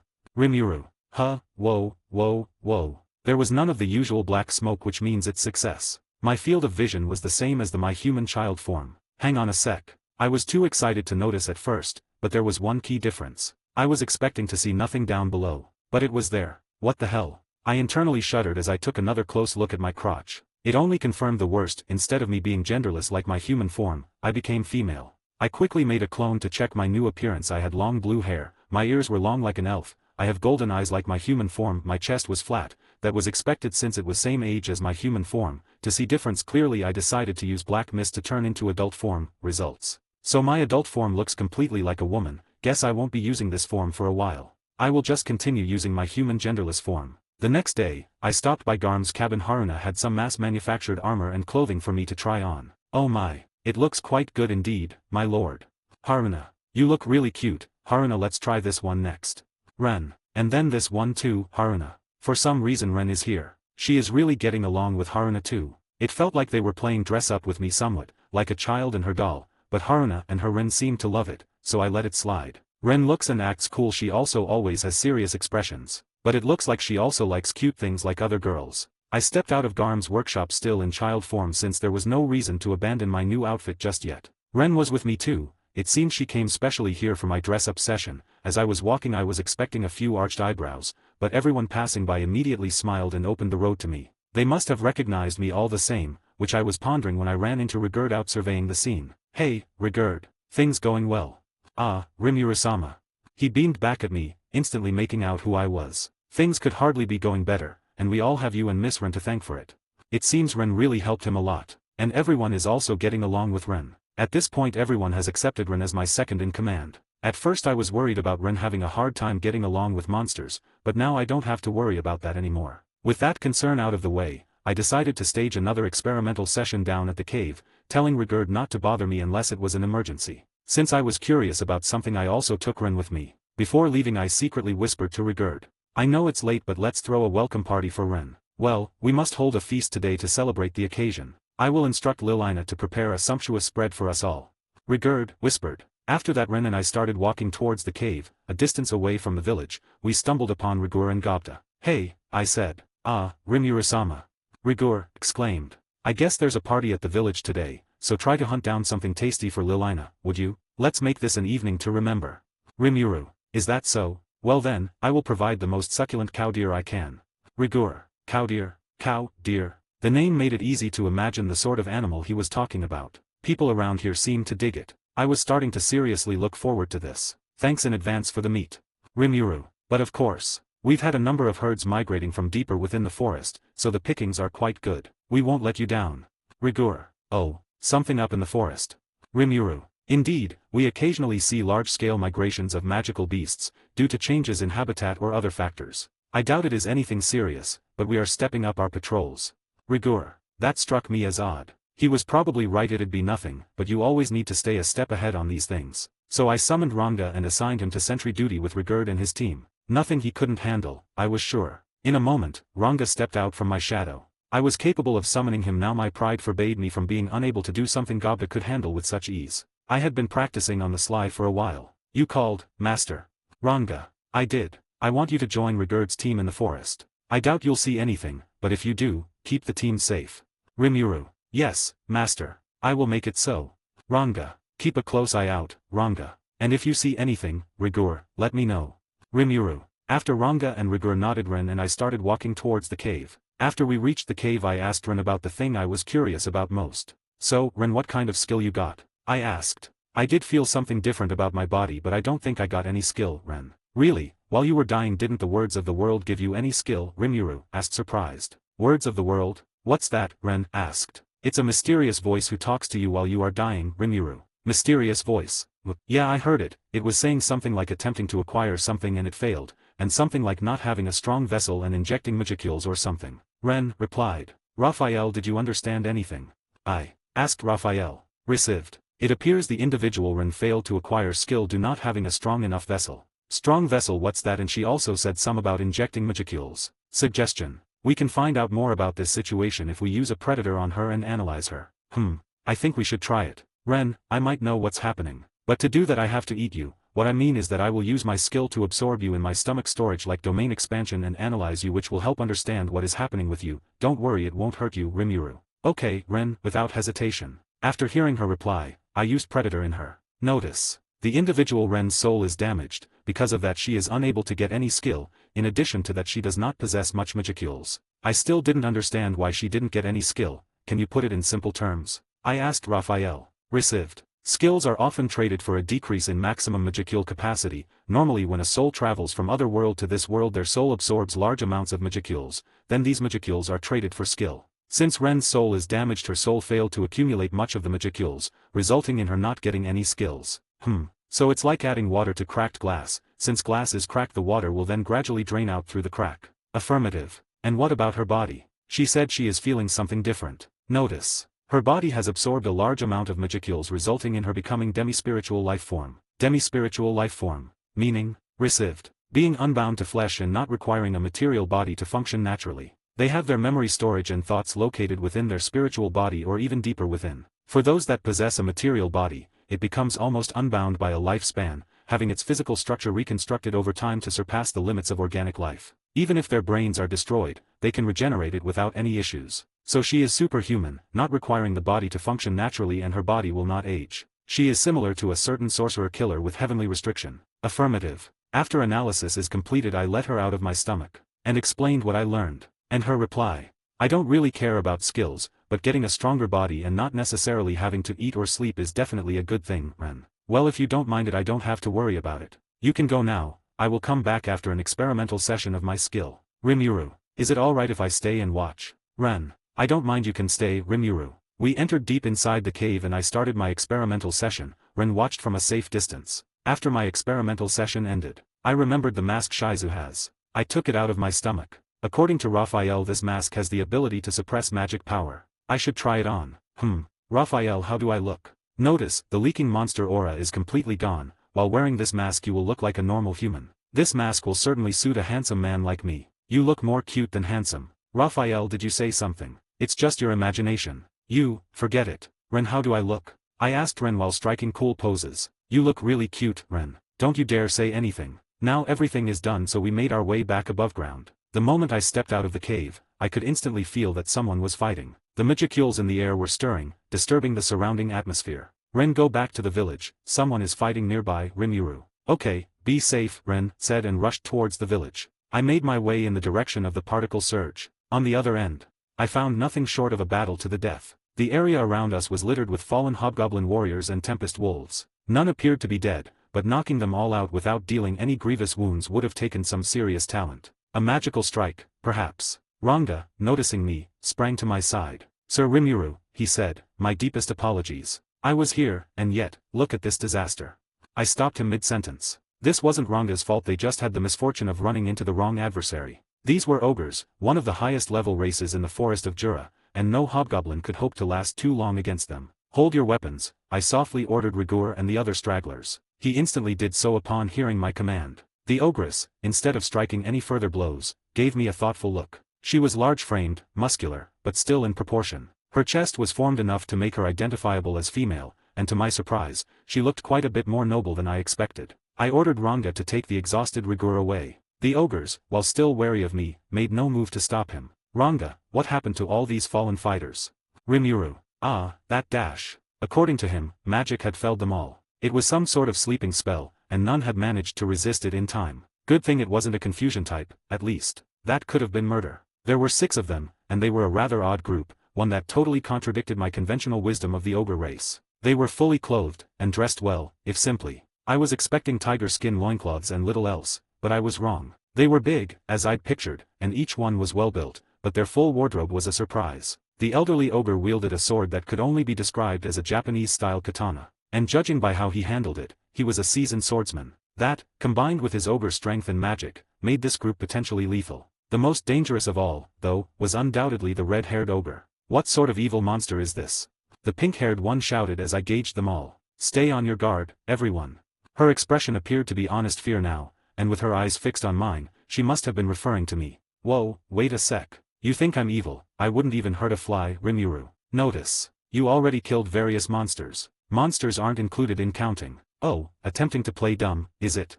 the pink-haired ogress countered. "No good-hearted human would ever have control over such a heinous horde of monsters. You appear to be hiding your magical aura from us, but you are fooling no one. Did you think you could deceive us?" They didn't sound too interested in listening to me, then. I did my best to plead my case, claiming this was all a misunderstanding, but to no avail. They insisted I was a sinister presence, and that was that. And so, enough of this, the red-haired ogre snarled. "If you insist on making such flimsy excuses, we have ways of making you reveal the truth. We know you are with the evil pigs who dared attack our allies." This made no sense, but a battle now seemed unavoidable. I could have easily fled, but there were still sleeping hobgoblins and tempest wolves all around me. I wasn't heartless enough to leave them vulnerable. "Ranga, I want you to take on the pink-haired ogress over there. Don't kill anyone, all right? I don't want any more magic tossed around, so just run a little interference for me. I can defeat the rest." Rimuru ordered. Following my orders, Ranga zoomed into action. The ogres immediately fanned out in formation. I took action, making a beeline for the dark-haired ogre. "Take a rest," I shouted, bringing my left palm toward him. A small vent opened up, and within a moment, it was spitting out a black mist toward the flabbergasted ogre, the paralyzing breath I'd taken from the cave centipedes. I'd figured I could belch it out now that I was in control of this body, and I was right. Mimicking only the monster skills I needed wasn't exactly a finesse move, but it worked. Report. Mimicry of the unique skill Predator, combined with the synthesis and separation, has earned you the extra skill Universal Shapeshift. Not only did it work, it bore unexpected fruit. As I sung my own praises in my mind, a sword shot at me from a blind spot below. The blue-haired swordsman had aimed straight for my heart. But I didn't panic. Magic sense had told me he was there, so I was just thinking about how I'd handle him. I decided to use my right arm as a shield to deflect the straight sword. After the dull thunk of steel striking against something solid, the sword broke neatly in two. The ogre's eyes widened in surprise as I landed my follow-up, a straight jab from a right arm. "Do you see how strong I am now? Are you willing to hear me out a little?" Rimuru. Silence. "Now I am more convinced than ever you lie at the very root of this calamity. It was your cohorts who led those fetid pigs to destroy our home, was it not? A simple horde of orcs would never be enough to defeat us normally. It was you, the magic-born, who doomed us." Red-haired ogre. "Wait, you've got the wrong dash." Attempted to state my case, only to be stopped by a premonition behind me. I turned around. The elder wasn't there. Was the other one lecturing me just to divert my attention? I turned, blocking a strike from behind with my sword I took out from my stomach. It was a shock, someone evading magic sense to get so close undetected. Thankfully, the Raphael sped up my thought processes to a 1,000,000 times faster than normal. The elder unsheathed his blade in a flash, and I was just in time. The elder jumped back, then he went for another strike. I quickly used Mathine to copy his move and deflected his sword. He tried multiple strikes, but I deflected each strike. "MMH, you have the potential to become a great sword man, but I will not miss next time," the elder said as he resheathed his sword and readied it anew. I removed the mask and placed it in my pocket. The ogres were positively stunned by what they saw under the mask. I let the dark flame whirl around my left arm. I was hamming it up, I knew, but I had to if I wanted to make my foes grovel before me. My brother." The pink-haired ogress tangling with Ranga shouted, the fear apparent on her face. "That flame. Your illusory arts are nothing compared to it." It shocked her, at least. Behold, my true power. I screamed as I loosed a bolt of dark thunder at a handy boulder nearby. It instantly evaporated, and a beat later, a blast echoed. There wasn't even any soot left behind. Just like when I tested it, maybe even a bit stronger. Tremendous. It pains me to say this, but your powers are in a class far above ours. However, as the next in line to lead my band, I was raised to take pride in my race. How could any leader allow his fallen comrades to suffer in silence? Whether I succeed or not, I must strike a return blow. Red-haired ogre. Just then, the fetching ogre princess shouted out, "Please, wait. My brother, you must think calmly about this. Such an all-powerful magic born using low-minded tricks to send the pigs to our homeland? It is absurd, for he himself is strong enough to lay waste to all of us single-handedly. He is unique, to be certain, but I am no longer sure he is with the horde that attacked us." What? The flustered redhead looked at me. But, perhaps. Guys, I keep telling you, you've got me all wrong. Are you finally ready to listen? Rimuru. My apologies. Perhaps I was driven into having the wrong idea about you. I hope you will accept my deepest regrets. After he finally admitted he was maybe wrong about this, I appreciated the thought. It came as a relief. Well, no point talking here. How about we go back to the village? You guys come along. I'll be glad to feed you, at least. Rimuru. And so the conflict that started for reasons unbeknownst came to a peaceful conclusion. Nobody was seriously hurt, so we all headed for the village. And just like they promised before I left, there was some magnificent food waiting. That's Rigurd for you. The ultimate bureaucrat. His organization skills were nuts. Note: if you find any mistakes let me know. Thank you for reading. Ch. 11 Ogres and Lizard Mans. We decided to sit and hash things out with the ogres the next day. We chose the log house built atop the recently burned out public square in the center of the village. I guided the ogres to the house's reception room, looking around to make sure everything was built as I ordered. They meekly followed behind, eagerly looking around the house like it was a novelty. There was zero decoration yet, so I don't know what enthralled them so much, but whatever. The reception room had a large table, along with a few simple stools encircling it. We were all gathered therein, Rigurd, the 4 goblin lords, and Kaijin the dwarf as a mediator. 14 in all, counting me. I started by asking why they were there in the first place. They replied that they were fleeing in order to regroup and rally themselves. That, in itself, was disquieting. I had a feeling this would go on a while. To sum up the ogre's story. There was a war, and the ogres lost. That was about it. They attacked our homeland out of nowhere, the red hair muttered angrily. Their power was overwhelming. Those hideous pigs, those orcs. If only I were stronger, the red hair groaned. The last thing he saw was the orcs, clad in black armor, delivering the final blow on his leader. A giant orc, one that let off an eerie aura. And one other, a figure who didn't bother to hide their own brutally dark aura, one who wore a mask that looked a bit like an angry clown. Indeed, the elder added. We jumped to conclusions about all of you because we saw that fiend in action. We thought you were one with them. Yeesh, really? Cute lil old me, getting lumped in with this murderous freak? The way they put it bruised my ego a bit, but then again, I was wearing a mask of my own back there. Perhaps it was natural to associate me with that magic-born guy. You know, Kaijin offered, they might be in cahoots with one of the demon lords.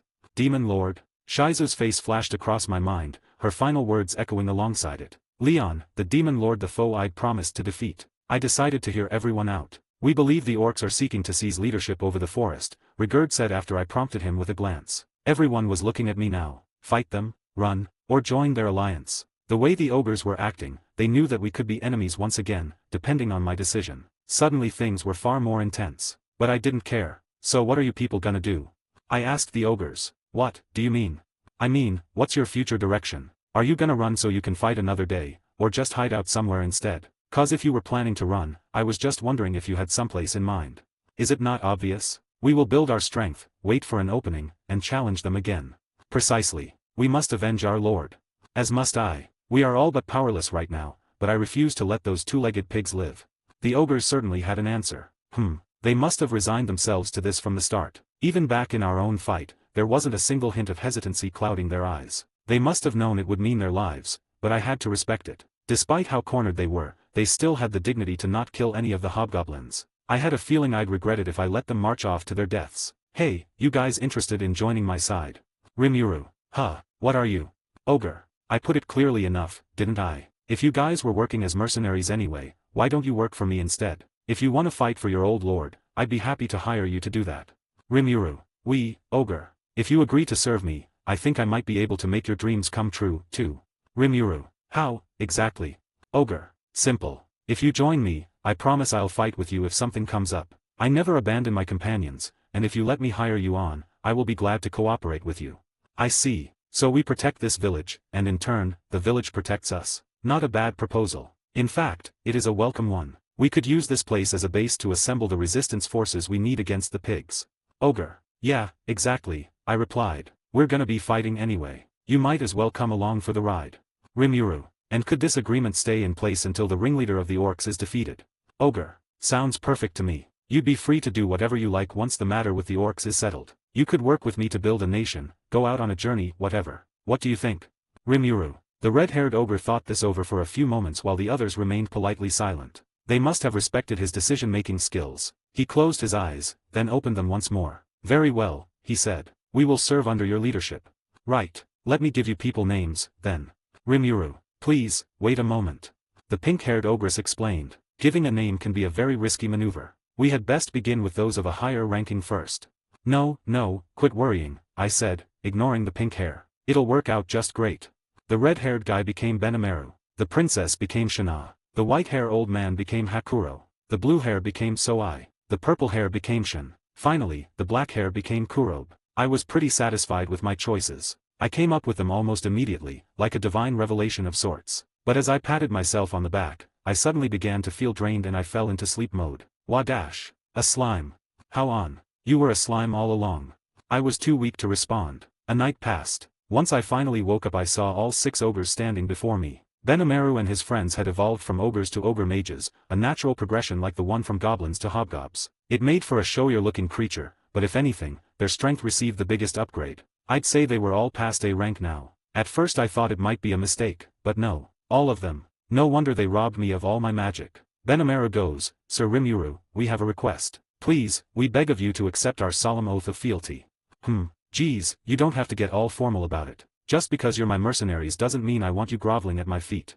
What? I told them they were free to go once this little skirmish was wrapped up, but I guess Benimaru and his people had other plans. They must have talked this out among themselves in advance. Please, give us your benevolent aid. They now intoned in unison. I had no reason to say no. But were they really okay with nothing but some meals and floor space in a cabin? That bothered me, but if that was what they wanted, I might as well believe in them. I didn't want them to fight with old, banged-up crap. So I took them all to Garm's cabin. Hey, boss. He greeted me, smiling as he stopped working. Those the new ogre friends we've got. You sure about that? 'Cause they sure don't look like ogres to me, but... He looked pretty surprised, his eyes right on Shin's chest. Is it? Well, there you have it, I guess. You think you could make some clothing and armor for them? Rimuru. Oh, yeah, sure thing.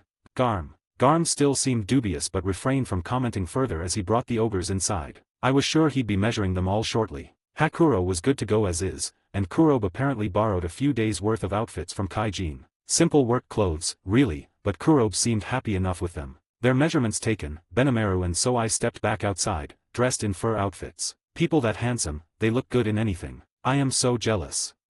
Where's Shana and Shin? Ah, yes. About that.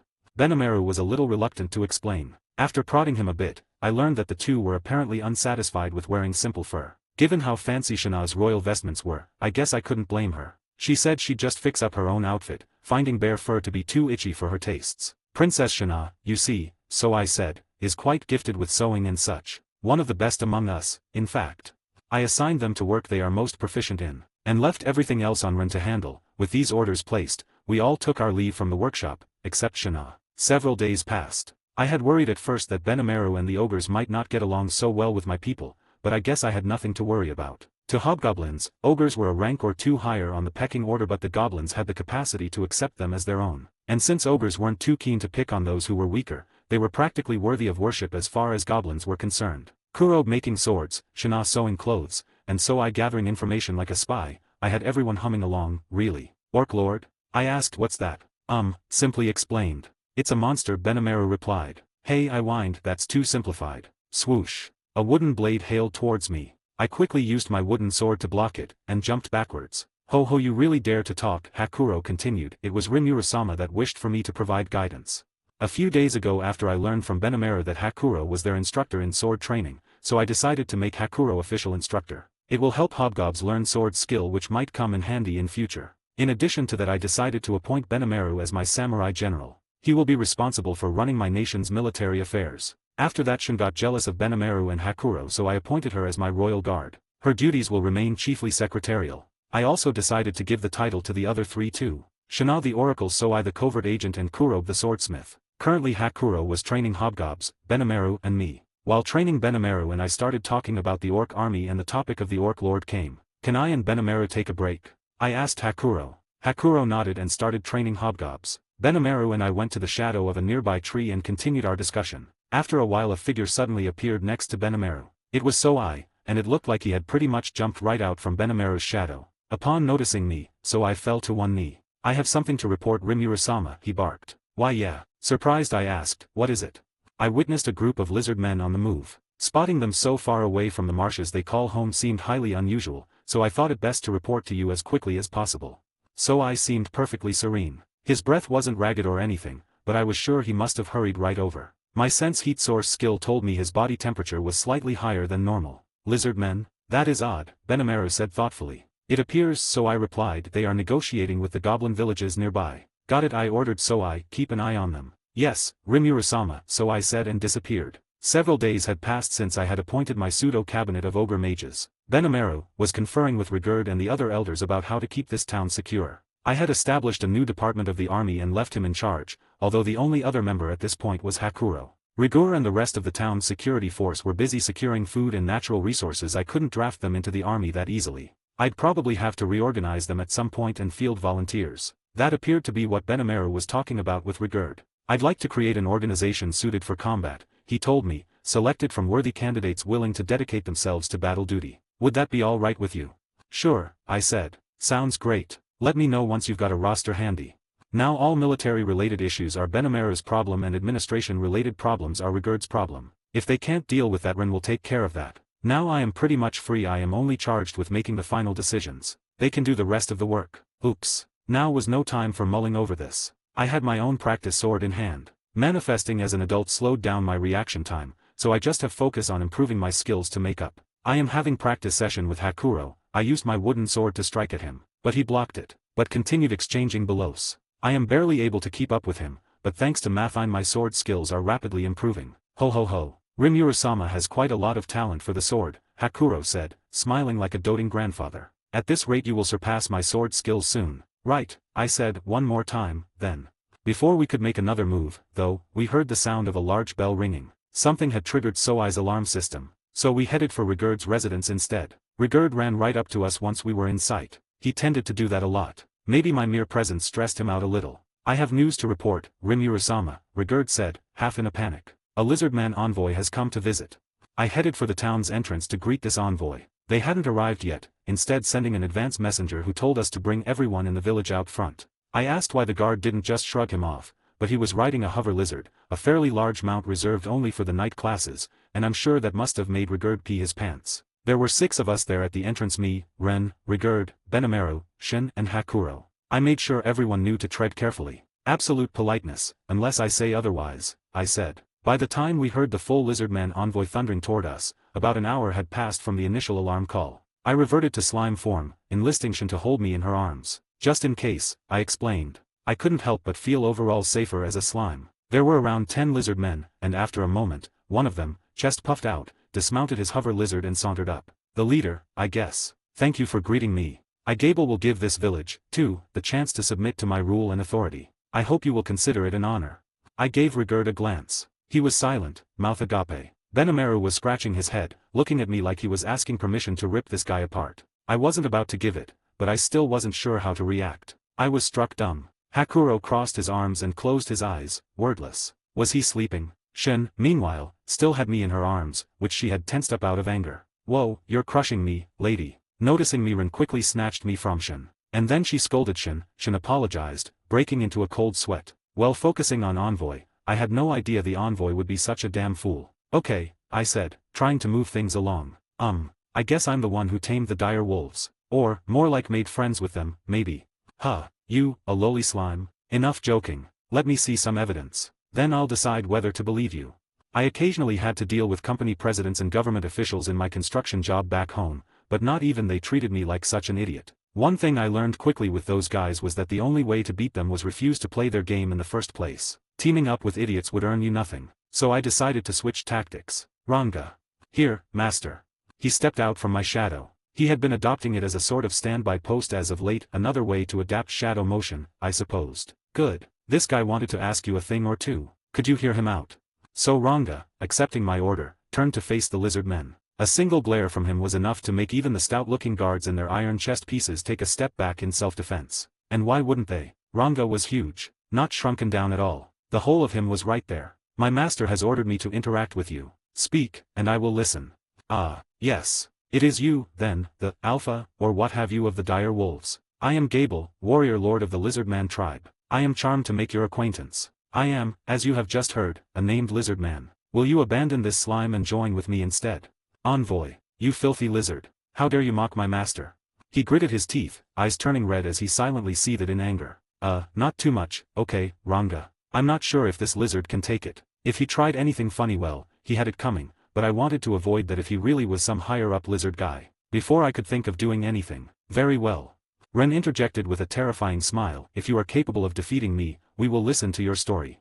After saying that, Ren passed me to Shin and took battle stance. Ranga threw a signal my way. I nodded in reply. If you wish to lend us your power, he said to Gable, then show us what you possess first. You may begin. With that, the battle kicked off. Ren, ready for anything, and Gable, calmly carrying his spear. Ren was bare-handed. It is kind of unfair to use weapon against unarmed person, but Ren doesn't seem to mind it. Humph, Gable replied, lecturing his foe despite the fact that the fight had already started. A mere human is no threat to me. We are the lizard men, the mighty descendants of dragons.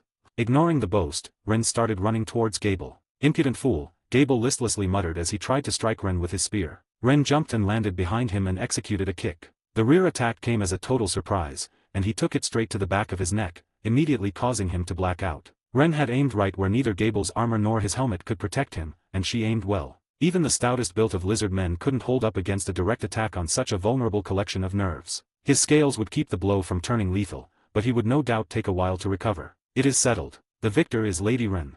Ranga's proclamation was almost drowned out by the cheers and applause from the ogres. A masterstroke, Benimaru said. Indeed, Hakuro said, eyes sharp and focused on Ren. Quite impressive. You have the quality to become a swordsman. I would like to take you as an apprentice. I would be glad to accept the offer, Ren replied with smile. Damn, being complimented by the likes of Hakuro. This day might just change Ren's life. If that old taskmaster of an ogre sage saw potential in her, I was all for it. Hey, we won, okay.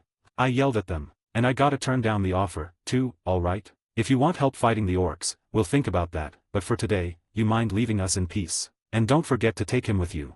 That was enough to stir them to action. And with that, our attempts at a cross-species summit were over. I was happy to see that idiot go, really, but we still needed to formulate a future plan. I gathered us together in a small hut I had built next to the largest lodging quarters in town for meeting purposes, ordering Rigurd to call for everyone else we needed. Most of the town's important figures were there. Among hobgobs, there were Rigurd, Rigur, Rugurd, Rigurd, Rogurd, and Lilina. They were joined by the dwarf Kaijin and the ogre mages Benimaru, Shana, Hakuro, Shin, and Soai. 13 in total, not counting me, and they encompassed most of the town's managerial duties, apart from production. Kaijin represented the town's building and production interests. Lilina handled management, and Rigurd, Rugurd, Rogurd, and Rigurd were the top political brass. Rigurd was in charge, and the other three were his ministers, although I hadn't assigned them concrete duties yet. Better get on top of that. Benimaru and Hakuro were our military, Soai our intelligence, and Rigur our security. Lastly, Ren overlooks all other departments. She is like my personal assistant who does my job. She also takes care of my personal needs, so she is more like a personal maid. With my signal, Soai began his report. It was generally divided into 3 parts: the state of things in the other goblin villages, what was going on in the marshlands, and the orcs' advance. Each area had 2 Soai clones devoted to it, nimbly gathering intel. A few were still out in the field, rooting around for more. Finally, I asked about the orcs. The orc force's number. Soai paused for a moment. Approximately 200,000 fighters. 200,000. Someone shouted. So I started speaking. What is the orcs' motive? Kaijin replied after a moment of thought. From starting, orcs aren't a smart tribe. If this attack is not from their instinct, then there must be someone doing tricks from dark. The possibility of an appearance of an orc lord has increased. Benimaru continued. Normally it's impossible for a normal orc to lead 200,000 army members. It's the thing that you mentioned before, a special orc that appears every few hundred years, I asked. Yeah, Benimaru replied. I think that it's better for us to be alert about its existence than thinking it doesn't exist, Ren interjected. That's true, I replied. As I continued the conference, but suddenly, Soai stiffened, wincing. So do you have anything to say? I asked. Well, he began, one of my replication clones has made contact with someone who insists upon communicating with you, Rimuru-sama. What do you think? For me. I asked who is it? If it's that person's Gable I don't want to hear anymore. I also don't want to meet any weirdos, though. So I replied, it's not weird but quite rare, it's Dryad. Alright, I'll meet with her. Guide her over here. I ordered. Note, if you find any mistakes let me know. Also if you have any ideas to make story better let me know I will consider them. That's all, thank you for reading. Ch. 12, Meeting Dryad. Alright, I'll meet with her. Guide her over here. I ordered. Not long after I gave order, the conference room door opened to reveal a new figure. It had not lost a second to the Soai replicant, even when he used shadow motion to guide him back. Calling her an it would be rude. She was a woman, and a beautiful one. Her hair was green, her skin light, her figure well-toned chiseled, even, like a Nordic goddess. Her luxuriant lips were a shade of light blue, matched perfectly with her deep blue eyes. She looked about 20 years old by human standards, but human she definitely was not. She was semi-transparent, and any observer could tell that her body had no weight or actual physical presence. The conference table was enveloped in silence. The Dryads, long-lived though they were, rarely left their holy sanctuaries. They were heralded by some as the wardens of the whole forest of Jura, and only a few lucky ones would see one for themselves. They were fabled to exact divine punishment upon the wicked, those who damaged the forests. But the Dryad didn't let it faze her. She sized up the room for a moment before locking her eyes upon my figure. My greetings to you, leader of the monsters, and your followers. I am Trenny, a Dryad. It is nice to meet you all. I am Rimuru Tempest, nice to meet you. I replied and asked, what brings you here? I would like you to defeat the Orc Lord, Trenny immediately replied. This rendered everyone speechless. Whoa, I protested, this monster is, like, crazy-ass strong, isn't it? Why would someone like me have to take him on? Trenny responded with a quizzical look. But the ogre mages here are intending to fight against the orcs, though, aren't they? And you plan to contribute to the effort yourself, right? You were the one who extended a hand to save all those defenseless goblins, not long ago. I had thought you would show similar kindness to us and the Traians. She smiled again. I took a deep breath, but before I could speak, of course, to our leader, Sir Rimuru, the Orc Lord is no more of a threat than a passing cockroach. Shin stole my thunder, a bold look of determination on her face. Geez, I'm not a god or anything. Wish she could have conferred with me first. And why's it already a given that I'm the one doing the orc slaying around here? Before I could protest, Trenny gave me another smile. Oh! She exclaimed. Then it's just as I have heard. I wish you great luck against the Orc Lord, then. And that was that. I had been more or less pushed into the Orc Lord slaying role by Shin, but that didn't mark the end of the conference. We kept going, while Trenny joined us for the rest. On the map, in the marshland area, was a wooden board with lizardmen written on it. Behind it, another one marked goblins. In front of it was the spot where the two different orc contingents were going to cross paths. Putting it all down on the map like this made the sheer size of the orc force stark in our minds, but my eyes were turned elsewhere. You know, I said, if that idiot from before decided to stage an attack on the Lizardman HQ right now, he'd seize it pretty darn quick, wouldn't he?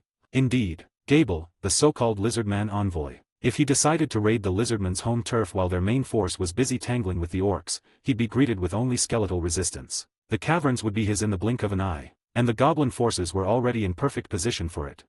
Maybe I'm overthinking it. I'm kind of an amateur at this, so dash. No, interrupted Hakuro, eyes sparkling. I think you may have a point. If the main lizardman force is deployed directly in front of them, it would be easiest to try to strike from the rear. But the orcs clearly don't have the time to try to circle behind them, and even if they attempted such folly, they could easily be attacked and routed from both sides while their lines are stretched thin. There is no reason to keep an army here. But what would the point be? Benimaru countered. Even if the goblins defeated the lizard men, all they'd have waiting for them is death at the hands of the orc onrush. Perhaps. Ren argued, but Gable seemed to style himself as a leader. He may want to seize the position of chief for himself. It is possible. I agreed, and really, I see no other reason for him to position his forces here.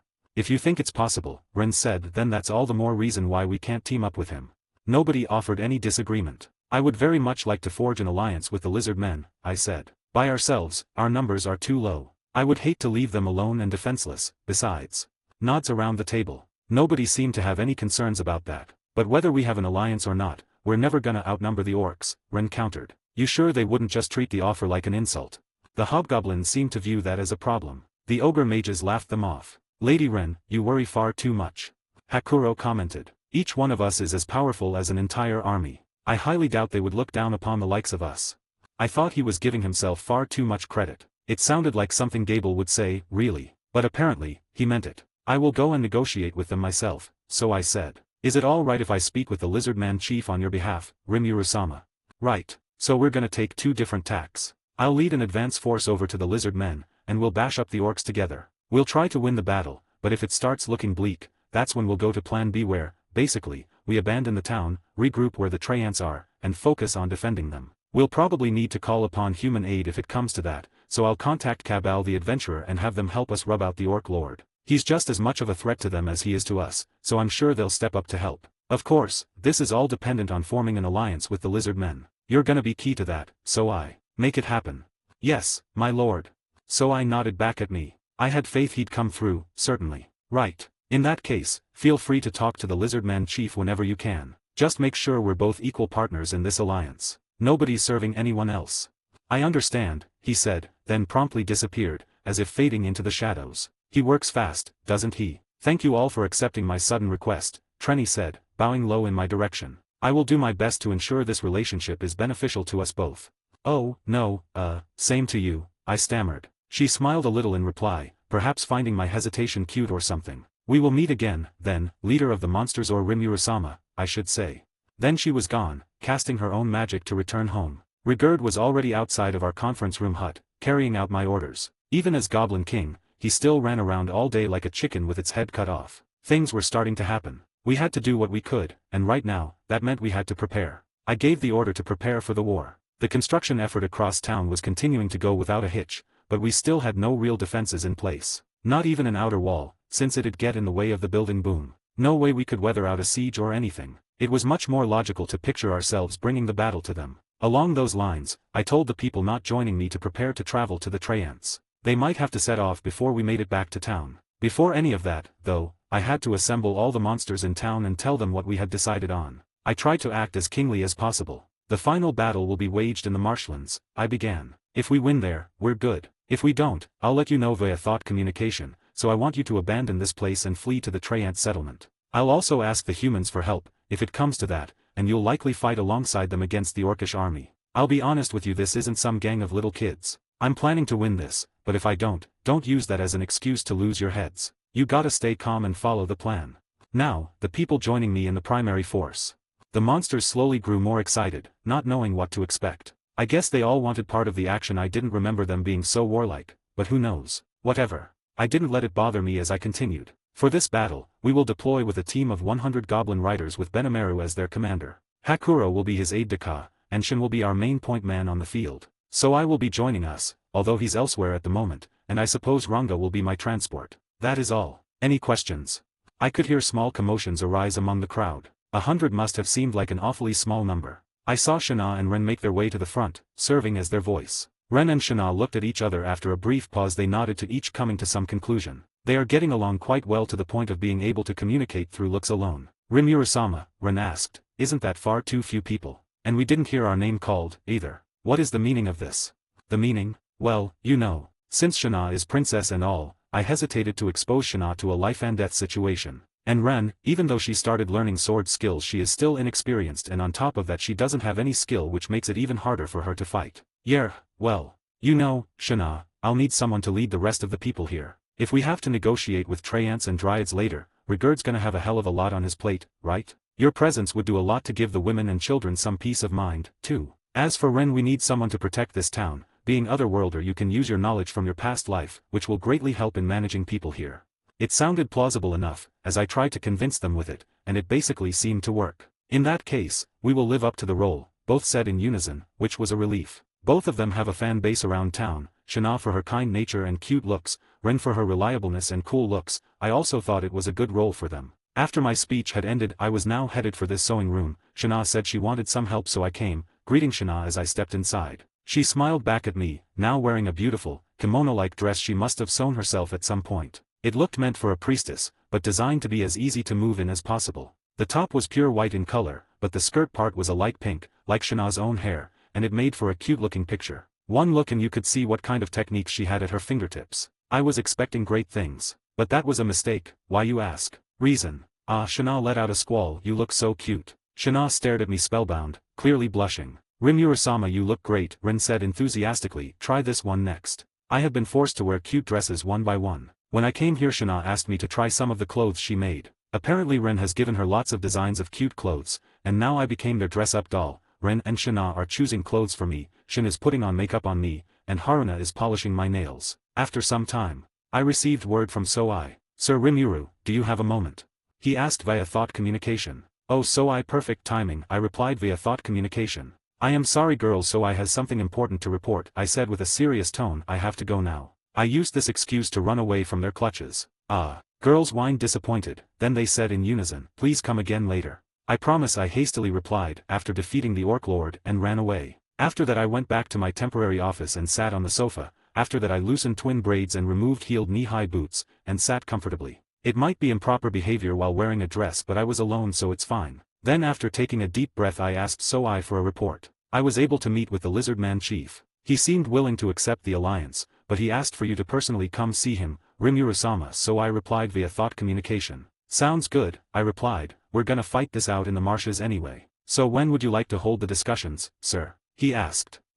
We'll probably need time to prepare, I replied. The Goblin Riders will need a few days for the journey. A week from now, maybe? So 7 days. Very well. I will work to make it happen. So I replied and ended the link. I hope it'd work out. Kaijin already had my next order 100 sets of Goblin Rider weapons and armor, as soon as possible. Benimaru and Hakuro needed some, too, not to mention Shin, but they could wait. So I would be home soon anyway, they could get it arranged then, together. Kurobe was taking care of our weapons, Shana and Garmar armor, and they'd be done with it soon enough. Hey, Gobta-kun, are you free?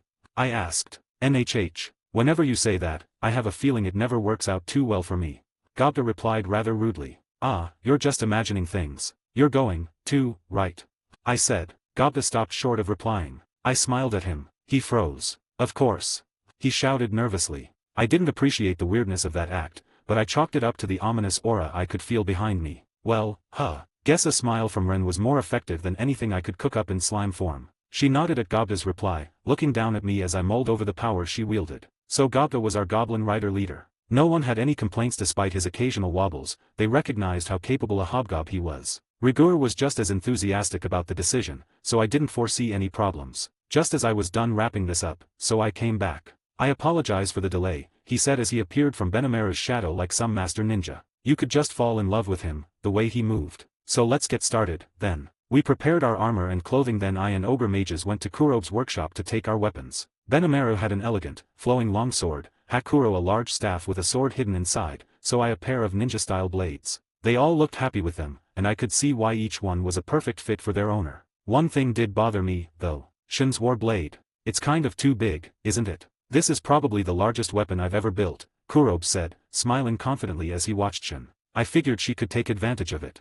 And he was right. Shin couldn't have looked happier. Finally, it was time for my own weapon. It looked like a plain old Japanese-style katana, but since it was made by Kurobe, I was sure it was a masterful piece of work. It was night and we were to leave the next morning, so everyone was preparing and resting. At that time I called Hakuro for a very important task. Oh Hakuro, I called, I hope I didn't disturb you. Not at all Rimuru-sama, Hakuro replied. What you need from me, my lord? Well, you see.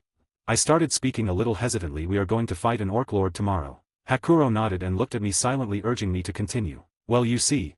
I continued. Orc Lord is a rather strong opponent. You are right, but don't worry. Hakuro started talking in an attempt to reassure me. We Ogre Mages are more than strong enough to fight Orc Lord. Yes, I trust your strength, I added, but the problem is the person behind the Orc Lord. There is a possibility it is a Demon Lord. Yes, I am aware of that, Hakuro said, nodding. After a brief pause to gather my thoughts, I decided to go straight to the point. Let me get straight to the point, I said. You see, if we defeated Orc Lord, it might mean interfering in the some scheme of Demon Lord, which will certainly make him, her enrage. I looked at Hakuro for his agreement. He nodded. What I want to say is I have a unique skill that helps me learn stuff easily, I said. Unique skill? Surprised Hakuro muttered. Yes, it's a unique skill that helps me learn faster, but the true essence of my unique skill Mathine is to copy skills, I continued, and I wish to use that skill to copy all of your sword skills. To copy my sword skills? Hakuro muttered, flabbergasted. I know it might be affront to the person who honed his skills for decades, but I want to do everything I can to protect this place, I said and bowed my head down.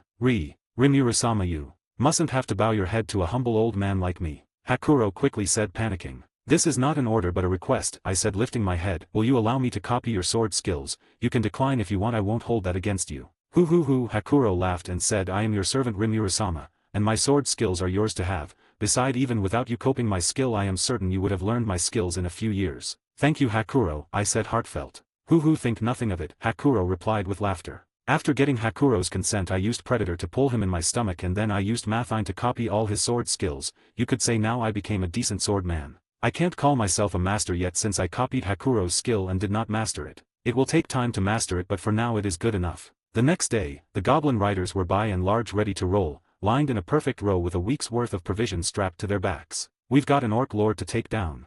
I shouted at them. Let's make this quick.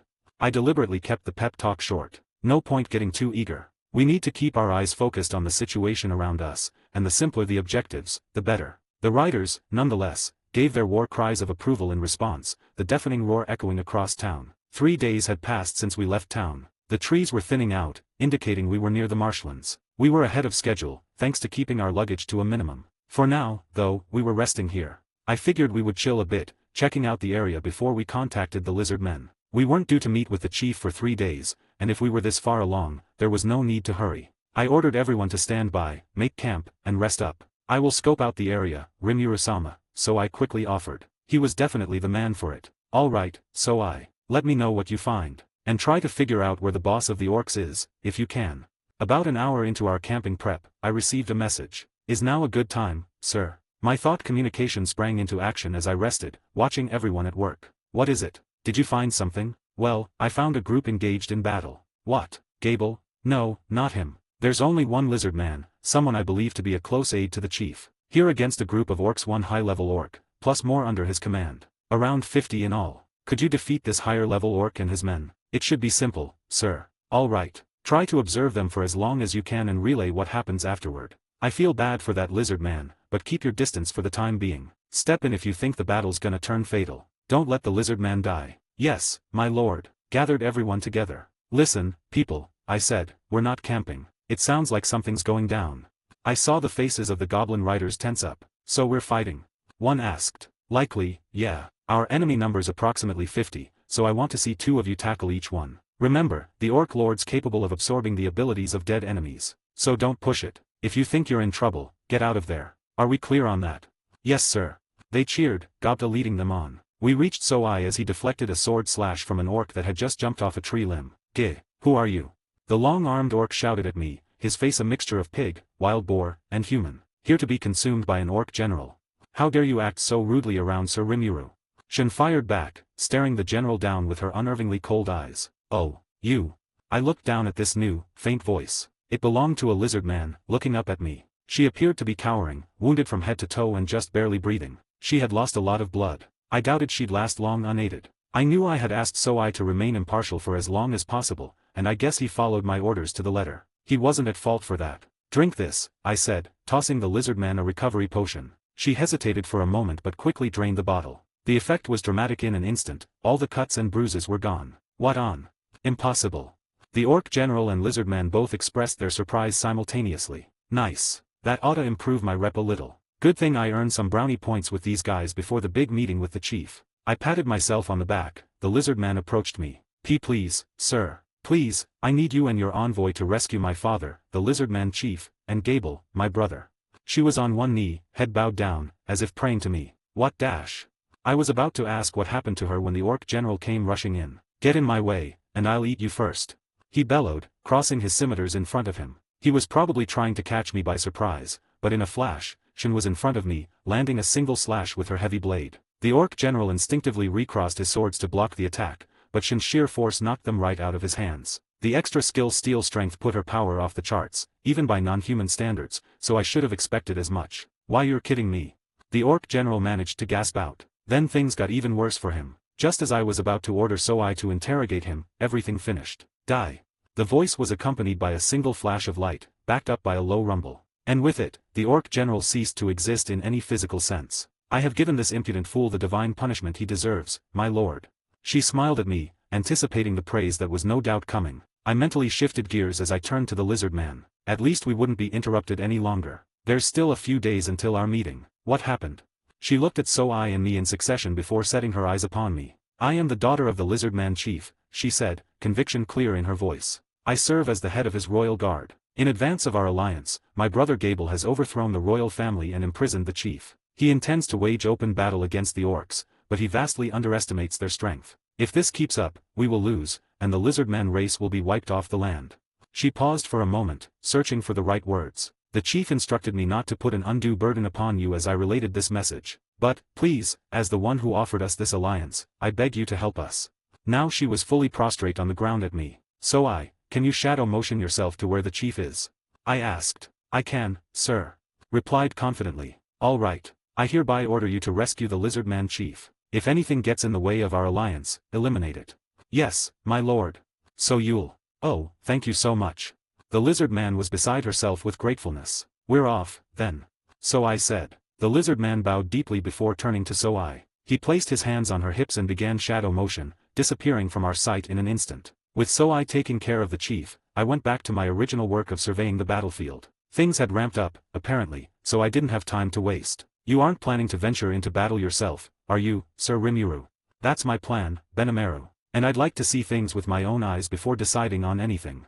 Scoping out the situation was basic stuff, I thought, and I did want to check and see if Gable was alive. Benimaru, however, was vehemently opposed. My lord, wait a moment. Hakuro and I could handle the job well enough by ourselves. You Enshin could simply observe us from afar, instead. Indeed, Sir Rimuru. You are my leader, and the leader of us all. I am sure it would be wiser to leave this battle to us, in this case. I should be fine, they are stronger than before, and if the problem occurs I will take care of it. I'm gonna be watching the situation from the skies above. I'll give out orders depending on how things go, so I'll let you handle the details on the ground, Benimaru. All right, fair enough, then. That seemed to appease him well enough. I sprouted my wings from my back. It would take about an hour of running to make it out of the forest, but in the air, it took barely any time at all. Now I was above the battlefield, checking out the entire situation. I was a bit too high up to distinguish between the two sides, but I could use magic sense to figure it out well enough. Thank you for reading. Ch. 13, The Devourer of All. I was in the sky above watching Lizardman fighting orcs. Gable fought courageously. His considerable nimbleness and skill with a spear as he faced off against the orc general. Sadly, though, the difference in strength between him and the orc general was just too much. Little by little, Gable's body was being ravaged by cuts and wounds. I hated to let him die. And if that's what I thought, the answer was clear. I gave my orders. Ranga, can you shadow motion yourself to Gable? Yes, my master. As with So, Ranga could directly travel to anybody he'd personally met before. Which simplified things for me, definitely. Gobta, you go there, too. Really? It's, like, a huge army there. I heard a scream of pain through the transmitted thought. Gobta was cut off for a moment, then the line came back. He will gladly accept the mission, Rimuru-sama. Now it was Shin inserting herself into my mind. I didn't know what had happened to Gobta, but I suppose I didn't need to. Great. I want you two to rescue Gable for me. Get going. Gobta would get to Gable first while Ranga was distracting the rest of the horde. He'd then work with the lizard men and goblins to forge a path out of that hellhole. Rimuru-sama, Benimaru asked, are we allowed to go, all out, then? Help the lizard men first. They need it. After that, do whatever you want. Pay attention to whatever orders Hakuro gives you, but otherwise, have at it. Yes, my lord. We will show them exactly what the ogre race, or should I say, the ogre mages can do. He sounded happy, which was good, because things were about to happen, and quickly. My orders complete, I checked on the state of the battle. It was a sight to behold. I kept up my vigil on the battlefield from above, taking in the reality unfolding on the ground. Flashes of light ran from corner to corner,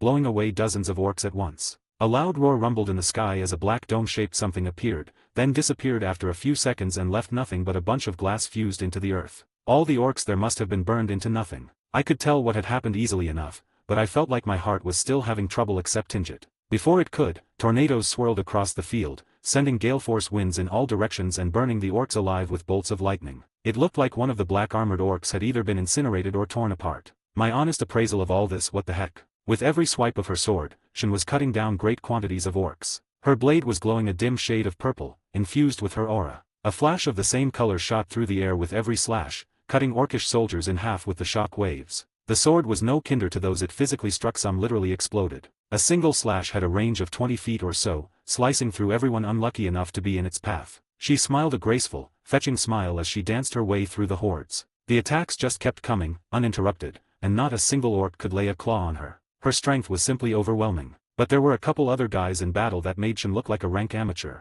Those were Benimaru and Ranga. Let's tackle Benimaru first. What was up with that freaky black dome thing? I had a vague idea when I first saw it, I'll admit. A combination of my control flame, dark flame, and ranged barrier, I guessed. He used a barrier to freeze the space, control flame to accelerate the particle motion inside, and then dark flame to convert the excited particles into searing flame. It'd instantly cook everything in the enclosed space, like Ifrit's flare circle except with an even larger range. It disappeared in the space of 2 seconds, but with temperatures this high, that was enough. The only real problem, I supposed, was the way he took this incredibly dangerous skill. He developed it himself, I later heard, naming it Hellflare, and tossed it around with hardly a second thought, apparently. Now for the other Geyer, Wolf, Ranga. Transforming into a Tempest Star Wolf out of nowhere was kind of freaky, I thought, but it was the skill he immediately unleashed afterward that really threw me. I suppose that was how you were supposed to use Dark Lightning, without placing any limits on it. And he even controlled the wind to enhance its effects. Dang, what was that? Understood.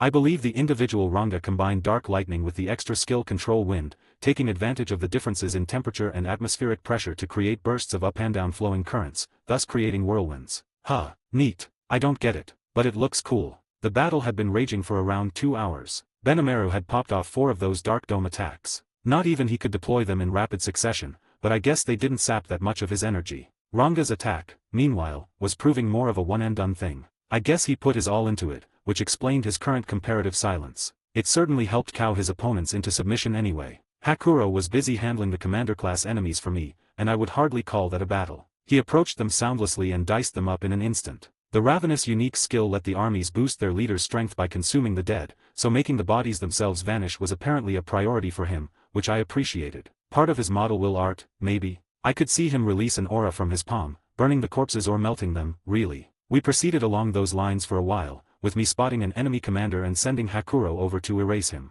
We were overwhelming the orc armies, and 0 cost to ourselves. I kept up my watch, trying to stay as efficient as possible. At that point in time, the orcs had suffered about 20% casualties. Over 40,000 had lost their lives. And it wasn't until then that the enemy's nerve center, the Orc Lord, finally took action. The Orc Lord came to the front. He had 2 orc generals with him, both clearly a level above the orcs from before. Their dull, yellow eyes were brimming with hatred, and I could see their auras all the way from up here. Benimaru, Shin, Hakuro, and Ranga were now lined up together to engage them. Even so, I was there, now next to Benimaru. They were clearly ready to rock. Just as I was about to touch land, Tai-ee-ing, there was a sharp, ear-piercing sound. As it rang in my mind, my magic sense noticed something flying toward the area at high speed, aimed right at the middle of the marsh where the 2 armies were fighting away. It was a man, dressed rather oddly and with a distressingly strong aura. One of those upper-level magic-borns I'd been hearing about. I landed on the ground, following his trail, Ranga and Benimaru sidling next to me. The man gave us a sideways glance. What in blazes is going on here? He shouted, wearing his emotions on his sleeve. Who dares to disrupt the plans of the great Jelmud himself? I think I had an idea of what we were dealing with. This was the bad guy, wasn't he? I knew it. And the way he revealed who he was without anyone asking indicated he might be a bit of an idiot, too. Lord Jelmud. Gable stammered as he ran up to him. I never would have expected you to come to my aid at a time like this.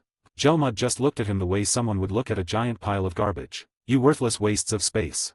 He spat out at the orcs all around him. If you had just eaten these stupid lizards and other fodder and evolved into a demon lord, then I, the great Jelmud, wouldn't have to be here right now.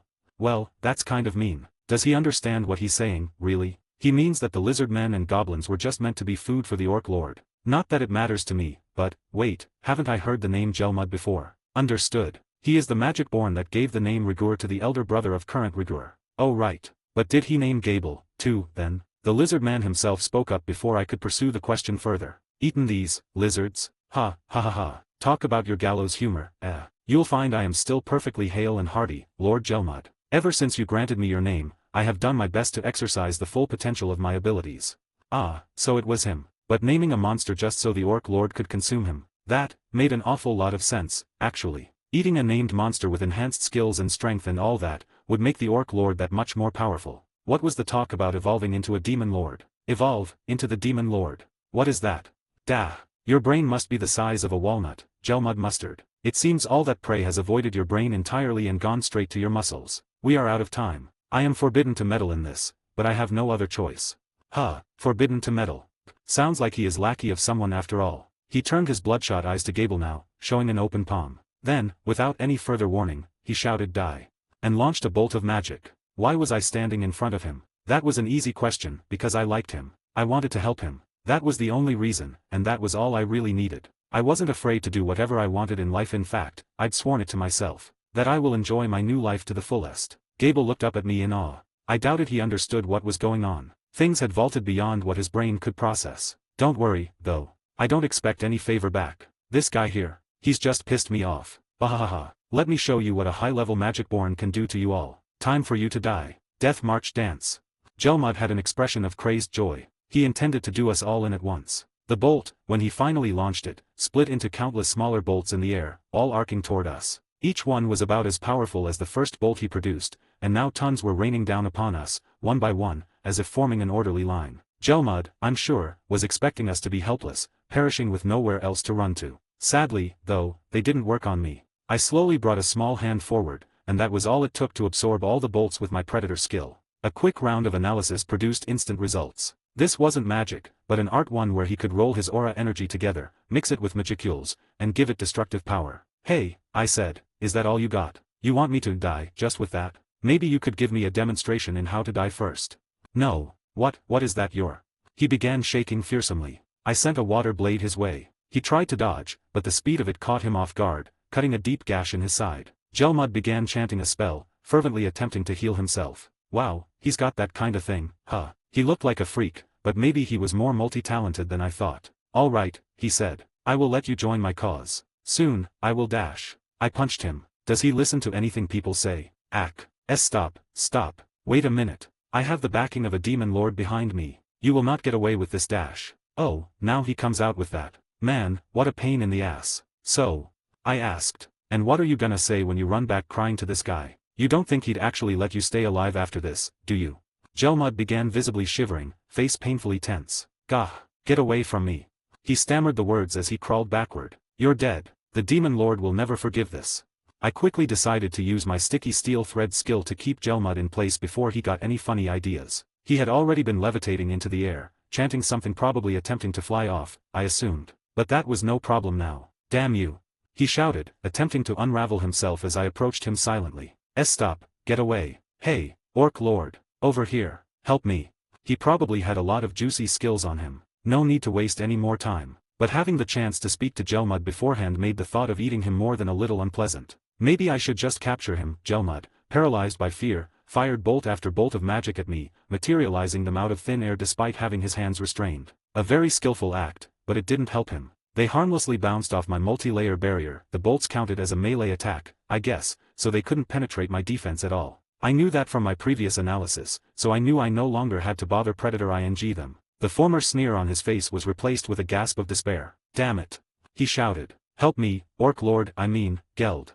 Ah, so he had named the guy after all. I suppose he wanted to conceal his relationship to the Orc Lord, for reasons I couldn't surmise. He said he was forbidden to meddle before, which I imagined had something to do with it. That, at long last, stirred the Orc Lord to action. Did he want to help Gelmud? Well, all right. He was free to do whatever. I promised Trenny that I'd take him out anyway. It looked, externally speaking, that he was little more than Gelmud's puppet, but I didn't care. It wasn't like picking off the guy behind the scenes was gonna neatly end all of this. I had no reason to hate this orc. But that didn't mean I could let him live. Well, it's about time you stood up, you good-for-nothing idiot. Ha ha ha. I don't know who you think you are, but you're about to get a taste of real strength. Get him, Geld. Show him what it means to defy me and dash. With a wet, squishy-sounding thud, Gelmud's order was cut off mid-sentence. His head rolled along the saturated ground a few feet. The Orc Lord had done a marvelous, if somewhat forceful, job of chopping it right off his shoulders. Crunch, splish, splork. Ugh, gross. He's eating the dude. The Orc Lord, upon walking up to Gelmud, had not hesitated a moment in using his meat cleaver-like weapon to decapitate the man. Once that was done, he started to slash away, carving the body into small, bite-sized pieces that he immediately hurled into his mouth. It was a low-born, pathetic, and all too suitable ending for Gelmud. The dull, yellow eyes now had the glint of youth and intelligence to them. He had regained his sentience, something he had once lost to the power he gained from all the different races he had tasted. I wasn't anticipating this. Talk about biting the hand that feeds you. The resulting aura was like nothing I had experienced so far today. Confirmed. The Orc Lord's magical energy has expanded in quantity. He has begun the evolution process to a Demon Lord seed. Evolution complete. The individual Geld has completed the evolution to an Orc disaster. Oh, that was the world language talking, wasn't it? Neat. Wait. Stay focused, man. Things were now moving along by themselves, regardless of what I thought. Grarg. I am an Orc disaster, the devourer of all. My name is Geld, the Demon Lord. To Geld, I suppose, he was just bringing to fruition what Gelmud wanted for him this whole time. Gelmud wanted him to become a Demon Lord, and he simply selected the quickest way to evolve into one. Just as Gelmud wanted. No servant could have been more loyal to his master, and I sadly didn't notice that in time. All I could do there was speak with enthusiasm. Wow, Demon Lord Seed, I don't know what it is, but it sounds cool. His eyes were now youthful, full of sparkling energy and intelligence. His mere presence was intense, severe, on a scale like nothing Gelmud had ever achieved. This was a Demon Lord, a monster whose magic energy had multiplied into something almost overwhelming. He certainly deserved the title. The world language suggested this was a Demon Lord Seed, too. The real evolution had yet to happen, maybe. Benimaru and the other ogres were positioned for battle. They could see how much of a threat the Demon Lord Geld was. Their easygoing smiles were gone, replaced with stern, serious frowns. Rimuru-sama, Benimaru said, let us handle this. Shin, meanwhile, didn't even bother to speak. With a flash, she whipped out her large sword and swung it home, putting all her strength behind it, enhanced further by the extra skills Steel Strength and Strengthen Body. Geld attempted to block it with one neat cleaver-equipped hand. Even for him, it wasn't quite enough. He brought up his right hand now, too, doing his best to resist Shin's incessant attack. You think some dirty pig can be a demon lord? Shin shouted as she landed another strike from up high. Don't you dare believe that. Kurobe's expertly crafted blade now had a visible aura around it, as it landed with a dull thud against the demon lord's body. Both took a step back before clashing once more. Longsword slammed against cleaver, raining sparks upon the battlefield. It looked like an even match, but before long, the differences between the two became clear. Every muscle on Geld bulged, his very armor pulsing as if it were part of his body. It was the demon lord who won out in the end. His muscles outclassed Shin's, even with strengthened body and all of that. Shin was tossed back, and Geld pursued her. Realizing the danger, she attempted to deflect the blow while leaping backward to reduce the impact. The damage upon her was clear nonetheless. She winced in pain. It'd be a while before she was ready to move again. But Shin wasn't the only one here. As Geld landed the follow-up attack, a middle-aged samurai stood strong behind him. It was Hakuro, and with a speed most people couldn't even see him, he drew his sword from the staff it was hidden in. The blade glowed with a constant light, energized by the battle force housed inside the wielder. Its brightness indicated exactly how focused Hakuro was on this. No one could block or dodge him now. A streak of metal ran across the demon lord's body, cutting it cleanly in half and even slicing off the head on the way back up. Geld's body reconnected itself, thanks to a yellowish aura that regrouped all the parts with tentacle-like tendrils. The completed body then leaned down, grabbed its head off the ground, and reattached it like nothing was amiss. The horror movie-like scene silenced everyone for a moment. Even Hakuro was obviously surprised. Then, demon wire bind. So I used his sticky steel thread to apprehend Geld. He had been lurking within Hakuro's shadow, waiting for the perfect timing to restrain the demon lord's moves. Get him, Benimaru. He shouted. Benimaru was already on the move, suddenly unleashing a hellflare strike. Only a small dome opened around Geld. Whether he was deliberately keeping it small or was short on energy after deploying 4 of them, I didn't know. Geld, restrained, had no means of escape from the barrier as it became engulfed in high-temperature flames, doing their level best to incinerate the demon lord. The power of the heat was unaffected by the size of the dome, giving us a guaranteed death. Or so we thought. Several seconds later, the dome was gone and Geld was just casually standing there. Benimaru grimaced at the sight. Hellflare was a powerful move, yes, but it was designed for efficiency. It was focused on doing its deed within only a couple seconds. It was incapable of keeping the burners on for extended periods of time like Ifrit could. It wasn't wholly ineffective, though. Geld had no heat resistance. His skin was burned horribly. The resistance his aura offered was all that kept it from being a lethal blow. He had probably gained something along the lines of self-regeneration, like what I had in slime form. The burned skin was already sloughing off, with new skin being generated from underneath. And the moment Geld whispered something, he began to heal quicker than ever. The battle continued as I watched and analyzed. Ranga aimed an extra strike at Geld before he could fully heal from Benimaru's damage. He focused his dark lightning on a single point and released it, much as I had before. Nothing fancy, just a killer amount of force. It hit Geld directly, freezing him. He was burned and blackened, and as we watched, he fell to the ground. Then I heard something. So this is pain. The blackened, charred demon lord was back on his feet. Guess not, then. Before my eyes, the demon lord had just ripped off both his arms and eaten them. An orc general ran up to him. My lord, let my body join yours. They nodded at each other, and that was that. The orc general was killed, then casually cannibalized. Man. And with every bite, that charred skin fell away, revealing yet another fresh layer underneath. Then he grew entirely new arms, driven by the muscle and fiber gained from what he consumed. He could use that to cast self-regeneration on himself as many times as he wanted, I imagined. Then the demon lord let out a guttural battle roar. Not enough. He screamed, his yellow aura coursing across his body. More. More, let me eat more. Consume them all. Chaos Eater.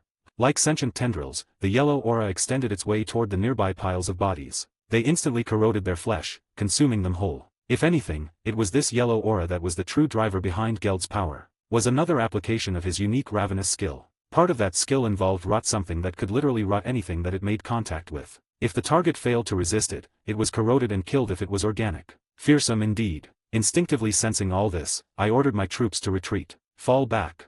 The moment I did, the ogres stepped back. Tell Gobda and the lizard men not to come near here. What about you, Rimuru-sama? Benimaru asked. I opened my mouth to reply. I was cut off. You will become my next meal. Die. Death March Dance.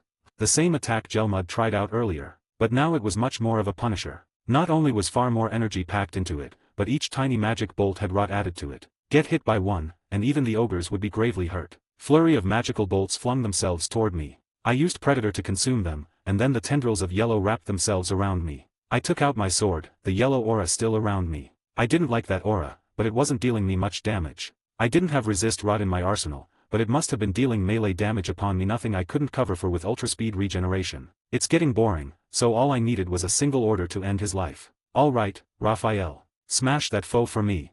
Received. Switching to auto battle mode. And there was my answer. With the full support of the Raphael ultimate skill, I can now fight with my skills at maximum efficiency. I can make complete use of them, but it wasn't because I had leveled up or anything. I wasn't fighting so much as I was letting the Raphael do the fighting for me. It was a totally optimized approach, leaving everything to good old Raphael. Just as I figured, it demonstrated perfect mastery of my skills. The moment auto battle mode was activated, my body took its adult form, and Raphael's sword in hand took stance. That is. Hakuro tried to speak but words didn't come out of his mouth. A few droplets of sweat trickled down his forehead. And then words came out from my mouth. It wasn't me but Raphael. 16 blooming petals. It was a skill which delivers devastating strikes in the form of a 16 sword flash that transcend the speed of double cherry blossoms, 8 petals flash. The skill I copied from Hakuro was double cherry blossoms, 8 petals flash, in which the user attacks the target's eyes, throat, heart, kidneys, lungs, and groin with 8 consecutive and near instant slashes. Even though I copied it, I can't use it properly without practice,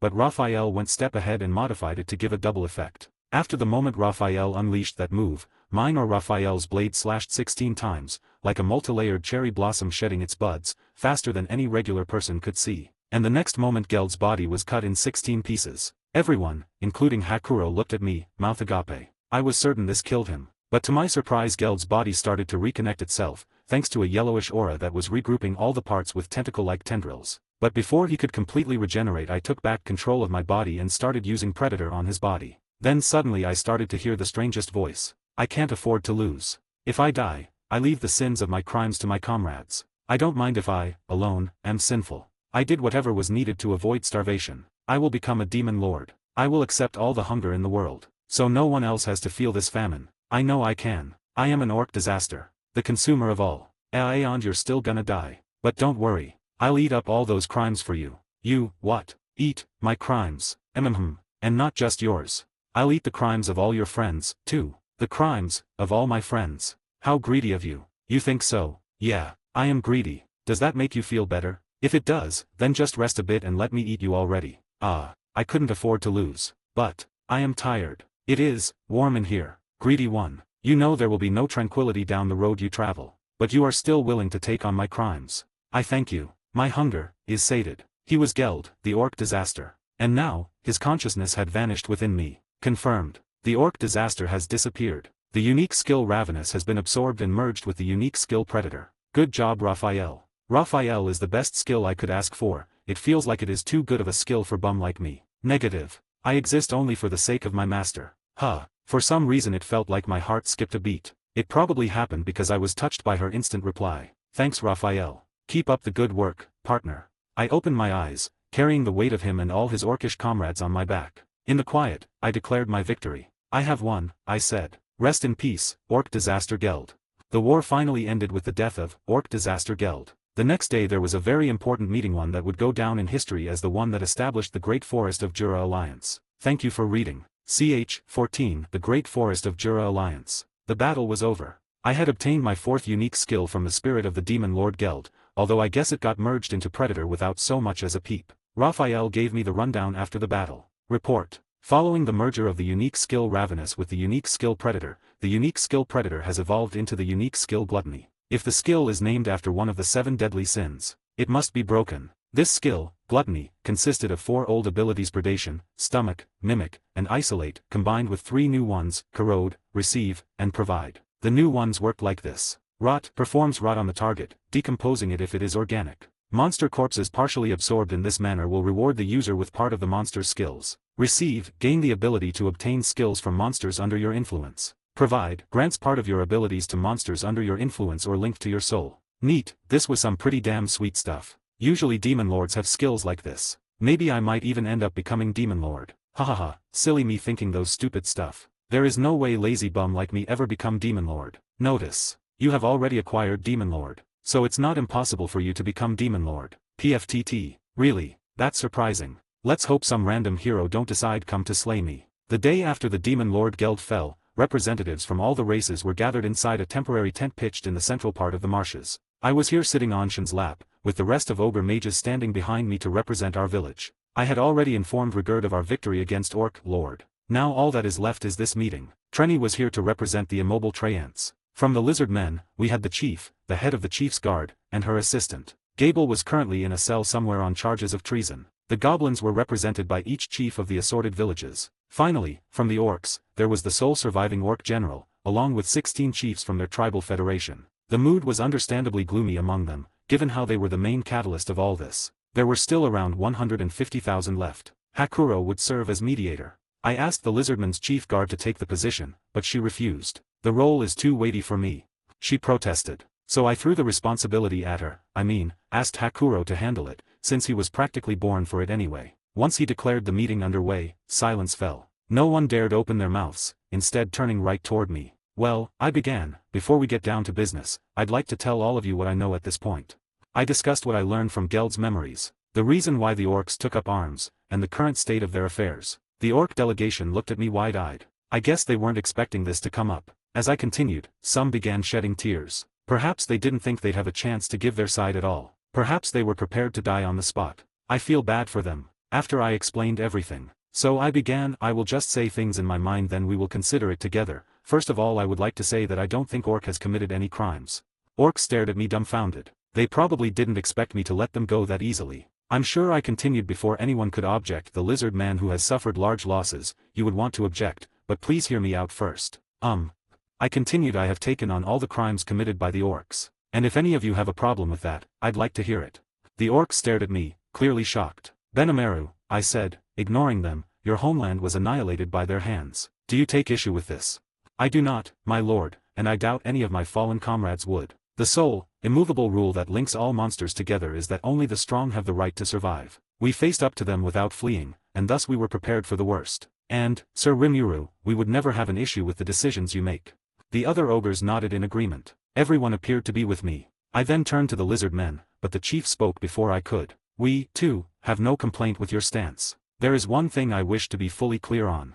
The chief stopped and looked straight at me. Are you suggesting, Sir Rimuru, that we accept the entire orc population's right to live in this forest? That question is reasonable. You might think I am out of my mind, but I said, why don't we form an alliance between all the species living in the forest? I understand what all of you are thinking, I continued, and I understand how the thought makes you nervous. And you're right, I have no idea whether it's possible or not. But I think it is. Like I said, I just want you to hear me out.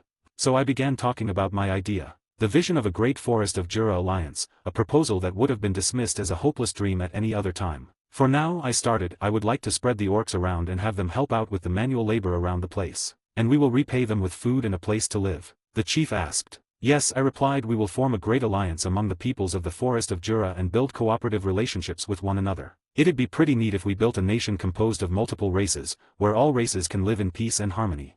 Unlike before, the conference was now filled with a sense of excitement. The attendees' enthusiasm was starting to pervade the room. The orc general was slow to react. Us, building a town. It is all right for us to join in this alliance. Not like you got anyone, or any place, to return to, do you? We'll get you someplace to live, but you gotta work, all right? No room for lazy orcs around here. Yes, my lord. The orcs immediately stood up and took a knee, overcome with an emotion that drove tears to their eyes. Of course, we will dedicate our very lives to the tasks ahead. The lizard man chief nodded. We have no objection. If anything, we would love to cooperate. He kneeled as well, imitating the orcs, and the goblins hurriedly took action to follow suit. Shin stood up, placed me on a chair, and then fell to one knee before me, accompanied by Benamaru and the rest. Very good, Trenny said. As a warden of the forest, I, Trenny, make the following declaration. I hereby recognize Rimuru-sama as the new leader of the Forest of Jura, and the Great Forest of Jura Alliance hereby established under his good name. Then she kneeled, too. I guess she had word from the Treants that they were all for it. Can you give me a moment, guys? Why am I suddenly the dude who's supposed to run all this crap? Because I don't remember any discussions along those lines. Why'd it turn out this way? I wanted to ask, but my voice was cut off by all the passionate eyes fixated upon me. Well, so be it, I said, resigned to my fate. Do me proud, guys. Everyone took that cue to prostrate themselves before me. Yes, my lord.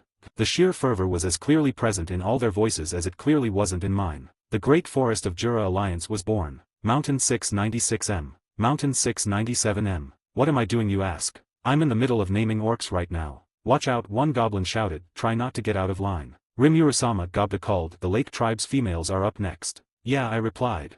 Lake 1F, Lake 2F, Lake 3F. These names are too half-assed. Well, there's not much I can do, there are a total of 150,000 of them after all, the reason I ended doing this. The day the Great Alliance of the Jura Forest established, we had to address exactly how we would feed the mouths of 150,000 starving orcs. Even if we scatter them around the forest, crops won't produce in a single day. I think Trenny spoke I will be of use in these matter. Oh.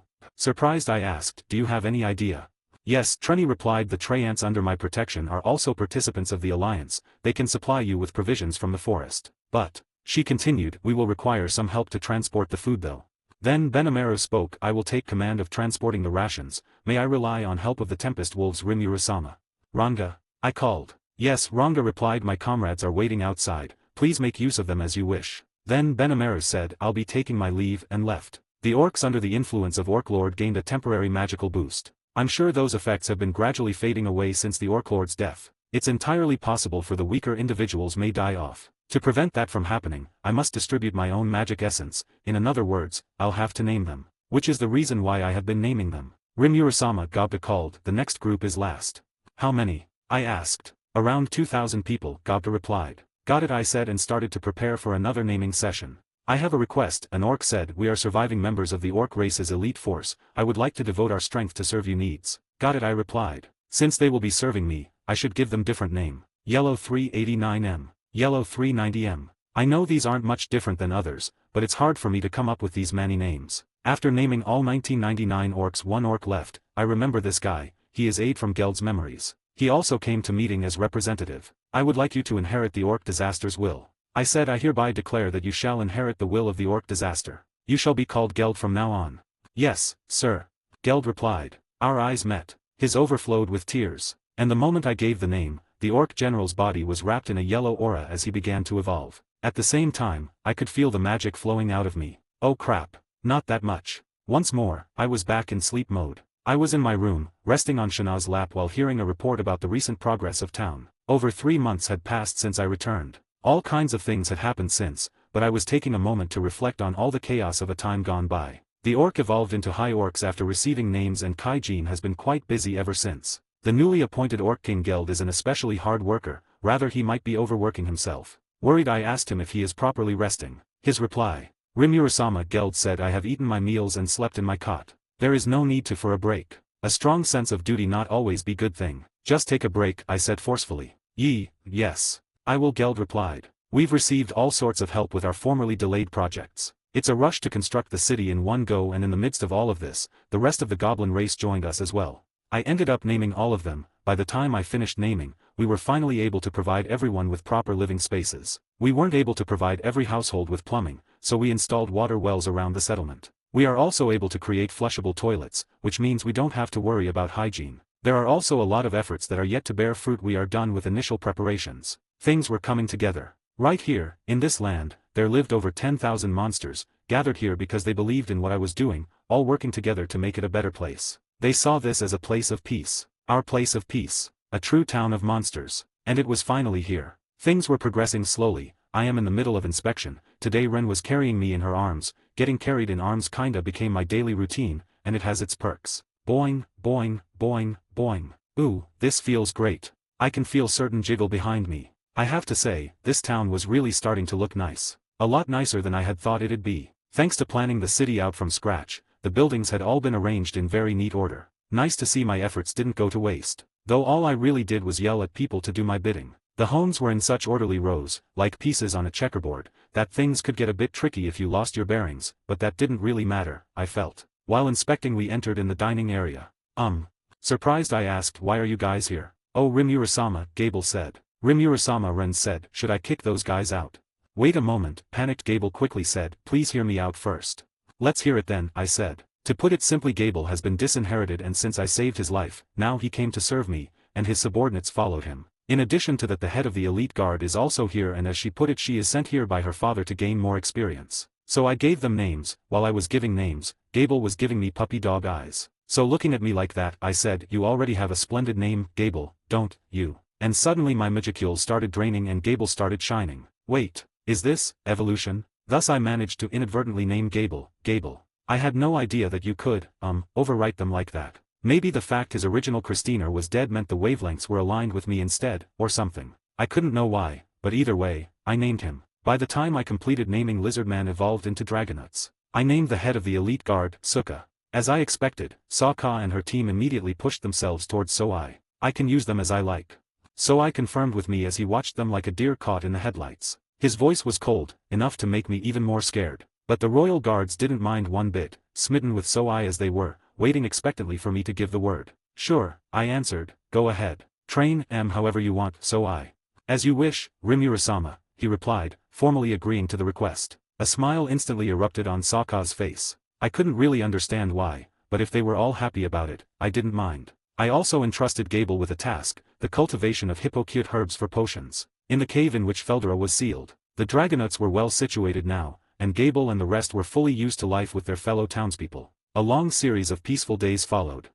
Nothing like peace, I blithely thought as Shin carried me around, her breasts bouncing against me in a steady rhythm as she walked. I was just letting myself descend to ever lazier thoughts when, Sir Rimuru, we have an emergency. Several hundred winged horses are headed for the direction of town. Soai sent me a cold, to-the-point message via thought communication. Shin, it's an emergency. I'll call for Benimaru and Hakuro, so get Rigurd to alert the townspeople for me. Right. She lowered me down, then briskly ran off. I ran down the situation with the ogre mages, then turned my attention to the sky, turning my magic sense all the way up. It let me detect something coming from sky, a force of around 1,000. Wait, they had knights on flying horses. It had to be a well-trained force, whoever they are. Shin came back with Shana and Ren, with Benimaru and Hakuro arriving simultaneously. Soai had somehow appeared behind me, too. Your orders, Sir Rimuru? Benimaru asked. I couldn't give him a clear answer. My orders? Well, we don't know who they are or what they want. It'd be a losing battle if we fought them, and I'd like to avoid that, but... Understood. The advancing force's destination is this area, beyond a doubt. They are traveling in a straight line toward here. I didn't need the Raphael's commentary to know that lying low and hoping it'd all blow over wouldn't work too well. Well, what happens, happens. If this turns into a fight, our first priority is evacuating our residents. We'll buy the time to make that happen. You got it. And indeed, this could be an easy win once we're in the thick of it. Benimaru said confidently. I'll handle the magical support. Shana said calmly. Ha, my longsword is seeking blood. Shin said with an evil laugh. I am only here to serve you, Rimura-sama. So I said coolly. They probably came to see people who defeated the Orc Lord. I doubt they try to pick a fight against over 10,000 named monsters, Ren said thoughtfully. Good to see the usual gang was in on it, then. I assigned Hakuro and Kurobe to stay on point if we had to evacuate. Now that Rigurd was here, I also explained matters to him, ordering him to regroup with Geld's team outside of town if we failed to talk things out with our foes. Wait a second, I heard someone mutter in the group. Turning toward the voice, I saw Kaijin lost in thought. What is it, Kaijin? Well, if these are flying knights, I've heard rumors about a top-secret force under the direct control of the Dwarven King. Just rumors, but... I thought the Dwarven Kingdom's military was all about heavy infantry and high-powered magic corps. And you're an ex-military officer, what kind of top-secret force wouldn't you know about? Yeah, well, the rumors came from a bunch of retired old generals. I mean, yeah, we were officers, but we were still young. I couldn't really boss around people who had several centuries more experience than I did, Kaijin explained, grimacing. According to Kaijin, this top-secret personal army of the kings, independent of the 7 official armies, was known as the Pegasus Knights. A herd of winged horses was flying above town. They took sidelong glances at us as we watched them, looping around the city airspace a few times before landing in an open field just beyond its borders. We had some open space in town, to the areas where we planned to build most of our central facilities, for one, but I suppose they didn't immediately touch down in the city out of politeness. That'd be pretty much a declaration of war, wouldn't it, if a nation did that to another? International law probably didn't apply to monsters, though, and I wasn't even sure such a thing existed in this world in the first place. No point thinking about it. More pertinently, we now had confirmation that the Dwarven King was leading the pack. That was a tad more important, as was the reassurance that he didn't want to attack us on first sight. He would have without hesitation if he saw us as foes. Leaving the evacuation efforts to Rigurd, Hakuro, Kurob, and Gobda, I headed out of town to greet them. Accompanying me was Ren, who insisted that negotiations with the outside world were in her jurisdiction, assuming we had any room to negotiate. Obviously, Kaijin and the 3 dwarves were with me, too. The knights were lined up in neat rows in the field beyond the city. In front was one whose force of presence dominated over all of them. He was flanked by 4 bodyguards, each obviously several times stronger than the rest of the force. Counting King Gazel himself, that meant 5 incredibly powerful dwarves were before us. Well, your majesty. It has been a long time and quite an impressive showing, as well. May I ask what brings you here today? Kaijin stepped forward and took a knee before Gazel. A pleasure to see you again, Kaijin, and you as well, Slime. Do you remember me? The king was surprisingly casual with us as I sized up his approach. Are we doing away with the obnoxious formalities? I blithely wondered as I felt something dark and ominous from behind. In a flash, Benamera's smile vanished and he had a steady hand on his sword, apparently not a fan of the king calling me just Slime. So I, on the other hand, kept it supremely cool. The faint smile on his face told us all how he felt. He was pissed. He normally had no expression at all, but get him mad, and he'd smile back at you. A dangerous man to trifle with, and it was pretty funny how the only way to make So I smile was to basically bait him into killing you. Meanwhile, the aura I felt from Shana and Shin was nothing to sniff at, either. They were showing the opposite of restraint, actively exuding danger with every fiber of their being. And lastly Ren, she was smiling but her eyes weren't, she gazed intently. Eyes narrowed. And the aura I felt from her. I didn't know she could use Conqueror's Haki. I can also feel Raphael getting angry. This was ugly. They still respected my orders enough to stick to them, I supposed, but if anything else happened, they'd be liable to blow their top at any moment. I needed to get this squared away before they went beyond my control. Well, let me introduce myself first. My name is Rimuru. You're right that I'm a slime, but I'd prefer if you didn't call me that. I mean, I'm kind of the leader of the Great Forest of Jura Alliance, so you could say things have changed a bit since last time. I took this moment to turn into my human shape. This isn't exactly who I really am, but it's probably easier for you to talk to. I grinned, waiting for his reaction. It transformed. A magic born, and such a high-level one. I sense magical force but no casting of magic itself. A skill-based status transformation, I would say. I sense no sudden burst of magicules, so it is likely as it said simply a change of appearance, not of nature. But this could change its method of battle. At the least, being able to wield equipment like our own could boost its own offensive and defensive powers. Sounds like trouble. I haven't seen a rare variant like this in quite a while. And the monsters behind it are rather strange in themselves. Said an old woman among them. Those, I can identify. They are ogre mages, a race just as rare as orc lords. They are. That's the evolved form of an ogre, is it not? Should we not dispatch them before they grow too strong to handle? You think it'd go that smoothly? 4 of them bear horns. We would have to prepare for a bitter fight. Not to mention that human, I can't sense any magical force from her. That's unusual. Every living creature excludes some amount of magical force but she isn't excluding any. I don't understand any magical something, but her stance is good. I can't find any openings. I hate to sound timid, but yes. Best not underestimate them. Silence. The king suddenly bellowed, never taking his eyes off me. Enough of this racket. This slime and I are speaking right now. Excuse me Rimuru, I mean. I will evaluate him for myself, and I would appreciate it if all of you held your tongues in the meantime. It was a pure show of force, and it stunned them all into silence. Yeah, sorry if I scared you all. I just transformed because I thought this'd be more natural for you. Just like that lady said, this is the work of my skill, universal shapeshift. A form of mimicry, is all. So you don't have to freak out about it. I will be the judge of that. I would hardly believe the words of someone unless I was reasonably sure they were a friend, or foe. Well, I ventured, you can doubt me all you want, but we can't really sustain a conversation that way, can we? No need to worry. Words are not what I need to judge your character. Instead, I will use my sword to divine your true nature. If you insist on such ribald boasting, calling yourself the leader of this forest, it may be about time to show you your place. If that sword of yours isn't mere decoration, I ask you to accept my request. With that, he handed the halberd he carried in his hands to an attending knight on his side. My katana-style sword must have set off his battle lust or something. Why, your majesty, surely. What faster way to settle this than with a man-to-man duel? The king laughed, ferocious. I accept the request. And I'll make you regret calling me a boaster, I said, looking King Gazel in the eye. Thank you for reading. Ch. 15 The Name of a Nation. I accept the request. And I'll make you regret calling me a boaster, I said, looking King Gazel in the eye. We both took a step forward, the ogre mages keenly looking on. I'm sure they didn't think I could lose. The king's side seemed intent on letting him fight as well. Nobody dared to dissuade him from the idea. The crowd had already formed a ring, with us facing each other down in the middle. Regarding the rules, Gazel said, if you can block a single string of my attacks, you may call yourself the victor. Not that it has to be said, but you are free to attack me at any time, too. But remember, I am Gazel Dwargo, master of the sword, and my blade shall not be taken lightly.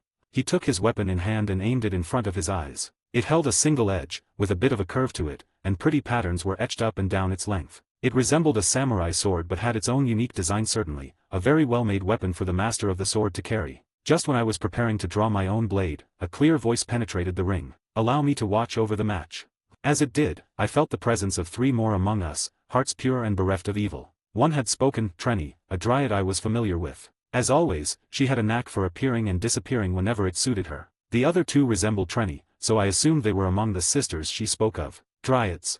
Exclaimed the elderly woman who scanned us earlier. I couldn't blame her surprise. Anyone would be alarmed at a monster teleporting in from out of nowhere. Trenny smiled as she gave both of us a quick glance. Dwarven King, you are being terribly arrogant to our forest leader. Calling Rimuru-sama a boaster tells me you are willing to make every denizen of this wood your enemy. Is this right? However, if Rimuru-sama has accepted this challenge, it is my role as his subject to allow it. I will close my eyes to it this time. But relent on your promise, and do not expect mercy from us. She was willing to accept no back talk against this. My companions nodded at one another. It was like Trenny said what they all were thinking. Ha, ah ha ha ha. So, leader of the forest, was no boast, after all. I apologize for branding you a liar, Rimuru. And I think I have a vague understanding of the situation here. But I still seek to gauge your true nature. And if we have a referee for this contest, all that remains is to cross swords. Gazel seemed completely unmoved. Yeah, you're right. We'll have a quick match, and then we can talk about what has brought you here. Ha ha ha. And if you can beat me, I will do what I can to answer. Begin. Came the dryad's shrill voice over the still field. Since he wants to gauge my true nature, I think I should show him my true sword skills without help of any skill or magic. I took my adult form, took a stance. Oh, Gazel said, taking his stance. It's great that you are taking this duel seriously. I hadn't skipped a day of practice with Hakuro, but the fact that none of it was for keeps had prevented me from really treating it seriously. In some corner of my mind, I honed every sense in my body as I sized up my foe. The moment Gazel took a stance, I zoomed forward and slashed at the king. But he effortlessly blocked it. I continued slashing without giving him time to think. If he blocks one strike, I was ready to strike from a completely different side. But betraying my total confidence, Gazel executed a precision move to deflect all my strikes, as if he already knew from where my next strike is coming. Ha ha ha, Gazel laughed. Your skills are impressive, but it is not enough to defeat me. Shut up. I spat. I haven't come at you for real yet, so don't hurry me. But I still didn't have any new ideas. I didn't want to lose, but I had nothing to work with. And as if reading this state of mild panic, King Gazel started to move, confronting me with terrific fighting force. Report. This force is Heroic Aura, an extra skill that is a higher level version of coercion. Its aim is to make the target cower and become unable to move. Targets with low resistance will find themselves submitting to, and even adoring, the wielder. I prepared myself to get hit by Aura, but for some reason it doesn't affect me. I can feel it, but I can move perfectly fine. Guess I have high resistance. Well, either way he is wide open, it's my chance to strike. I used Crestwater Slash. Currently this is the strongest move I can use. Since unlike Raphael I can't use multi-layered Blossom Flash yet. I made sure to attack the hilt of the sword, to knock his sword from his hands. This is Gazel let out surprised gasp. But surprise was only for a moment. He quickly composed himself and blocked the strike. I jumped back. Now we were back to square one. The two of us glared at each other, swords ready. If this was how it'd be going, the only way to win was via the conditions he offered. See through his attacks and block them. I quietly brought my sword up to eye level, facing Gazel ready to take his instruction, like I did with Hakuro. If I can deflect his moves, I win. Banishing all doubt from my mind, I focused on becoming one with my blade. Turn an ear to its sound, and become one with it. That was Hakuro's advice to me. I had no idea what he meant, but I meekly tried to follow it. Watching me, Gazel grinned. Yes, that's it. Now, it is time for me to move. You don't have to telegraph it that much, I thought. But just as I did, he disappeared. Not a single one of my search skills could find him. It's a haze skill. First, the user rids themselves of all sound before erasing their scent and masking their temperature. Then, they're able to erase their spirit and aura. At the final stage, the user is in a state in which even magicules pass straight through their body undisturbed, concealing them not only from the naked eye but also from sensory-type skills such as magic perception. I saw this while fighting Hakuro, so I was ready, focused on my sword and closed my eyes, waiting for him to attack me and reveal himself. I had a feeling that danger was coming at me from below. I had never trusted my fate to such vague premonitions before, but this time, I decided to follow my gut feeling. Maybe it was the voice of the sword. I felt what you hear when you've fully mastered your craft. But it wasn't the end. Because this skill. Oh, crap. The moment I thought it, I held my sword aloft. A loud, sharp tie-ying echoed. The battle was over. I had successfully stopped King Gazel's sword strike. Ha ha ha ha. Ah ha ha ha ha. Impressive. You've stopped me. A piercing blow from the ground to the heavens like that is mainly meant to throw one's foe off guard. It was the strike that followed after this blow that displayed the true worth of Haze of Rumbling Heavens. It was one of Hakuro's beginner-level moves. I already learned how to deal with it by now. I only stopped it because I was familiar with it. Nothing worth praising me for. Why yeah. So, if you admit it, does that mean I win? It certainly does. You don't appear to be at all evil to me. With another bellowing laugh, Gazel removed his sword. This fight is over. The winner is Rimura Tempest. With Trenny's official notice, my victory was complete. Well done, you saw right through my Haze of Rumbling Heavens move. Impressive. Gazel said, but I must ask, you used Crestwater / where did you learn it? I learned it from my instructor. I replied. What was that? Could this instructor of yours be? Gazel asked, looking down at me in excitement. Could it be, indeed? The same skill and everything. He probably knows Hakuro then. Ho ho ho. Well performed, Sir Rimuru. Glad to see you are hearing your sword's voice. Hakuro, who was aiding the town's evacuation, chose that moment to sidle up next to me. He gave me a smile, clearly enjoying this. I guess he must have thought I needed some help over here. If I may, Gazel said, suddenly humble. Are you the sword ogre? Aha, so they did know each other. Ha, the child from way back when, is it? I hardly even recognized you. Well, forgive me for being so rude, Your Majesty. I was wondering what kind of stalwart warrior could use such a sword move. How splendid to see you have grown to be a better swordsman than I. Hakuro gazed upon the king with a smile. It is an honor to hear such words, Sword Ogre. 300 years, is it? Since I found you as a child, lost in the forest, and began teaching you the way of the sword on a whim? A fond memory, nowadays. And now you are the Dwarven King. So he instructed Gazel at some point. No wonder they had a similar style. Which meant the king was kind of my fellow student. Still, at that time won't Gazel be a prince? How did a prince manage to get himself lost in a forest full of monsters? No point in thinking pointless matters. We decided to talk in more detail elsewhere. Gone were the provisional tents from before. Now, in the center of town, we had a dorm full of rooms for everyone who held central posts related to keeping things running. There was a government building of sorts next to it filled with offices and meeting halls, and we all went inside to hold a little catch-up meeting. The freshly returned town residents could take care of the night core. This meeting was just for the top brass, and it began as a rather relaxed affair. Firstly, we decided to introduce each other. I introduced Benimaru as my commander-in-chief of the army which is yet to be formed, so I as leader of the intelligence-gathering team, Shin as my guard and secretary, Hakuro as instructor, Shana as a shrine maiden or oracle, and as for Rin, she doesn't have any specific occupation. She mostly helps everyone and works as my deputy, and takes care of my daily needs like bringing me food or giving me reports or making tea. She is like super maid who does everything, so I introduced her as my personal maid. She didn't argue against it, so it's settled. Then it's their turn to introduce themselves. First was Adolphe, captain of the Pegasus Knights, Henrietta, a beautiful woman. She was a knight assassin who ran all the kingdom's intelligence-gathering operations. Jane, the old woman, was an arch-wizard and one of the most gifted dwarven clerics in the kingdom. Lastly, a dwarf clad in heavy black armor. This was Vaughn, arguably the strongest warrior of the entire armed nation. The mission of the dwarves was to investigate the mystery team of monsters that defeated the Orc Lord, in other words, us. As they put it, they needed to see if we were friends or foe, just like I thought. Once the dwarves gave their story, I gave ours from the first rumblings of the Orc Lord to the Jura alliance we forged. I didn't mention how the Orc Lord had evolved into a full-fledged demon lord. It's all solved now, so I figured I didn't need to. Somewhere along the line, the meeting transformed into a sort of banquet. The tension between us dissipated as we spoke, and by the time night fell, Shana had offered us all dinner. We had a pretty bountiful food supply in town, so she was capable of some pretty decent eats. It seems Ren has been teaching her how to cook food. I can see some dishes are similar to the one from my previous world. I thought I'd build a little amity and bust out some of the wine we were developing. Then the good times started rolling. Dolph quickly fell into a deep conversation with Benimaru about aerial combat. Jane now debating this or that finer point about magic with Shana, and it seemed like Shana was willing to learn from her, perhaps picking up on Jane's investigative magic. Meanwhile, Kaijin was in a friendly conversation with Vaughn. So that's how we managed to break the ice with them all. And here's King Gazel himself, reminiscing about the old days with Hakuro. It was funny, though. Gazel claimed to be visiting as a private citizen, and right now, that's what he was. None of the grandiose atmosphere he presented in his royal chamber. Now he was more subdued, all the pomp and circumstance toned down. Or maybe that's the real Gazel I'm seeing now. There was Gazel the heroic king, and then there was Gazel the fighter. He had seen what I was made of, and I felt like I had done the same with him. Just as the feast got into full swing, Gazel suddenly turned to me, his expression grave. Rimuru, I want to ask you something. Gazel said seriously. Sure, anything you need. I replied with a smile. Do you want to forge a covenant with me? Gazel said, I ask you not as a fellow student of Hakuro, but as king. If you are the leader of this forest, that would put us in equal position, and if you've been able to hold this entire vast forest under a single government, I am sure you will be rewarded with riches and bounties that not even my kingdom can enjoy. We observed this city from the skies, and let me tell you, it is a beautiful one. That, and you have built great roads through the forest. I could only guess at the logistical and technical skills required to build them. They may yet be incomplete, but I can easily see this town becoming a vital trade center in due time, a vast new market, one that will take on great strategic importance. And when that happens, having another nation to back you would help in various ways, would it not?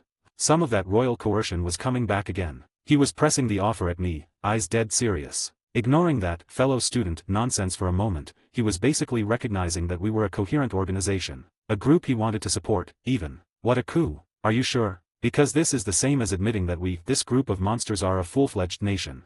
A coup, but not something that King Gazel could decide upon by himself. If he was speaking as a king at the moment, this was his last chance to take it back. Of course. And since we may perhaps see this differently, let me say this, a covenant would be of great help to us, as well. This is no charity mission, Rimuru. We could both stand to benefit. He told me all this with a grin, then offered his terms, dead serious. These were as follows. 1. A non-aggression treaty with the Achother. 2. Assistance whenever one nation is endangered. 3. The building of a road to Dworgen, in exchange for their backing. 4. Guaranteed safety for dwarves in the forest of Jura. 5. Promises of technology sharing between us. There were a few other details, but those were the 5 main points. If we were going to build formal trade links, a road would obviously follow along shortly. Having accessible trade routes is an indispensable part of encouraging trade, after all. But making us foot the bill for the whole thing? That would normally be a bit hard to accept. But I can use these in future negotiation. Besides, having a relationship with a nation like Dworgen was more than enough for me to accept it. I would be glad to take this offer, I told him. Ren, Rigurd, Benamaru, Trenny and the others had no objections, willing to let me have the final say on it. As Trenny put it, none of the Dryads disagreed with naming me leader of our alliance, and none of the monsters had any innate aversion to interacting with humans or dwarves. So now we had an alliance. What do you call this nation anyway? He asked. It was a natural question, but one that made me freeze. We all gave one another surprised looks. Well, I don't think we're really at the nation point yet. I mean, there's the alliance, but that's just a bunch of different races that accepted me as their leader, is all. I don't know if everyone in the forest is ready to accept that. I knew from the start that it sounded weak. Everyone in the room shot me down. If anyone refuses to recognize you as their lord, Shin declared, I promise I shall slay them where they stand. Well, Benamaru added, it's a monster's natural instinct to follow the power chain. But I think it's a little different with you, Rimuru-sama, at the core of it. You know, nobody's being forced to follow you, and I don't think you'll find anyone against it, either. He. Right now, Rimuru-sama, you hold control over approximately 3/10 of the forest. The other advanced races have decided to watch you carefully for the time being. However, the middle levels among them have already expressed interest in aligning with you, and I am sure the lower level races will come flocking to this town for protection. We are united under a so-called alliance for now, but it is an alliance based on a common will, one that I believe will birth a full nation. One with you, Rimuru-sama, at the center. Way to stab me in the heart, Trenny. I had said it myself, we will form a great alliance among the peoples of the forest of Jura and build cooperative relationships with one another. It'd be pretty neat if we built a nation composed of multiple races, I think, but Trenny and the others had run with it, apparently, and that little quote had been causing a huge stir from one end of the forest to the other. Things had been moving really fast, and growing, while I wasn't paying attention. Guess I'd just have to live with it. Alright, let's think up a name, then. We took up a separate room for the debate. The dwarves hadn't had enough wine yet, they wanted to keep it going all night, so we promised that we'd officially enact the covenant, really, an international treaty at this point, tomorrow, and left them to their devices. The next day. Wake up, someone said, today we have an important meeting with Dworgen. Normally I don't need to sleep, however sometimes whenever I feel like wanting to sleep, I activate sleep mode to sleep. But unlike my past life, this is more of a way to pass time. As I open my eyes, which is more like activating my magic sense, I see Ren. She came to wake me up. She was wearing a maid outfit, yesterday after the debate. Hey Ren, I called, since I introduced you as my personal maid, maybe you should try wearing a maid outfit.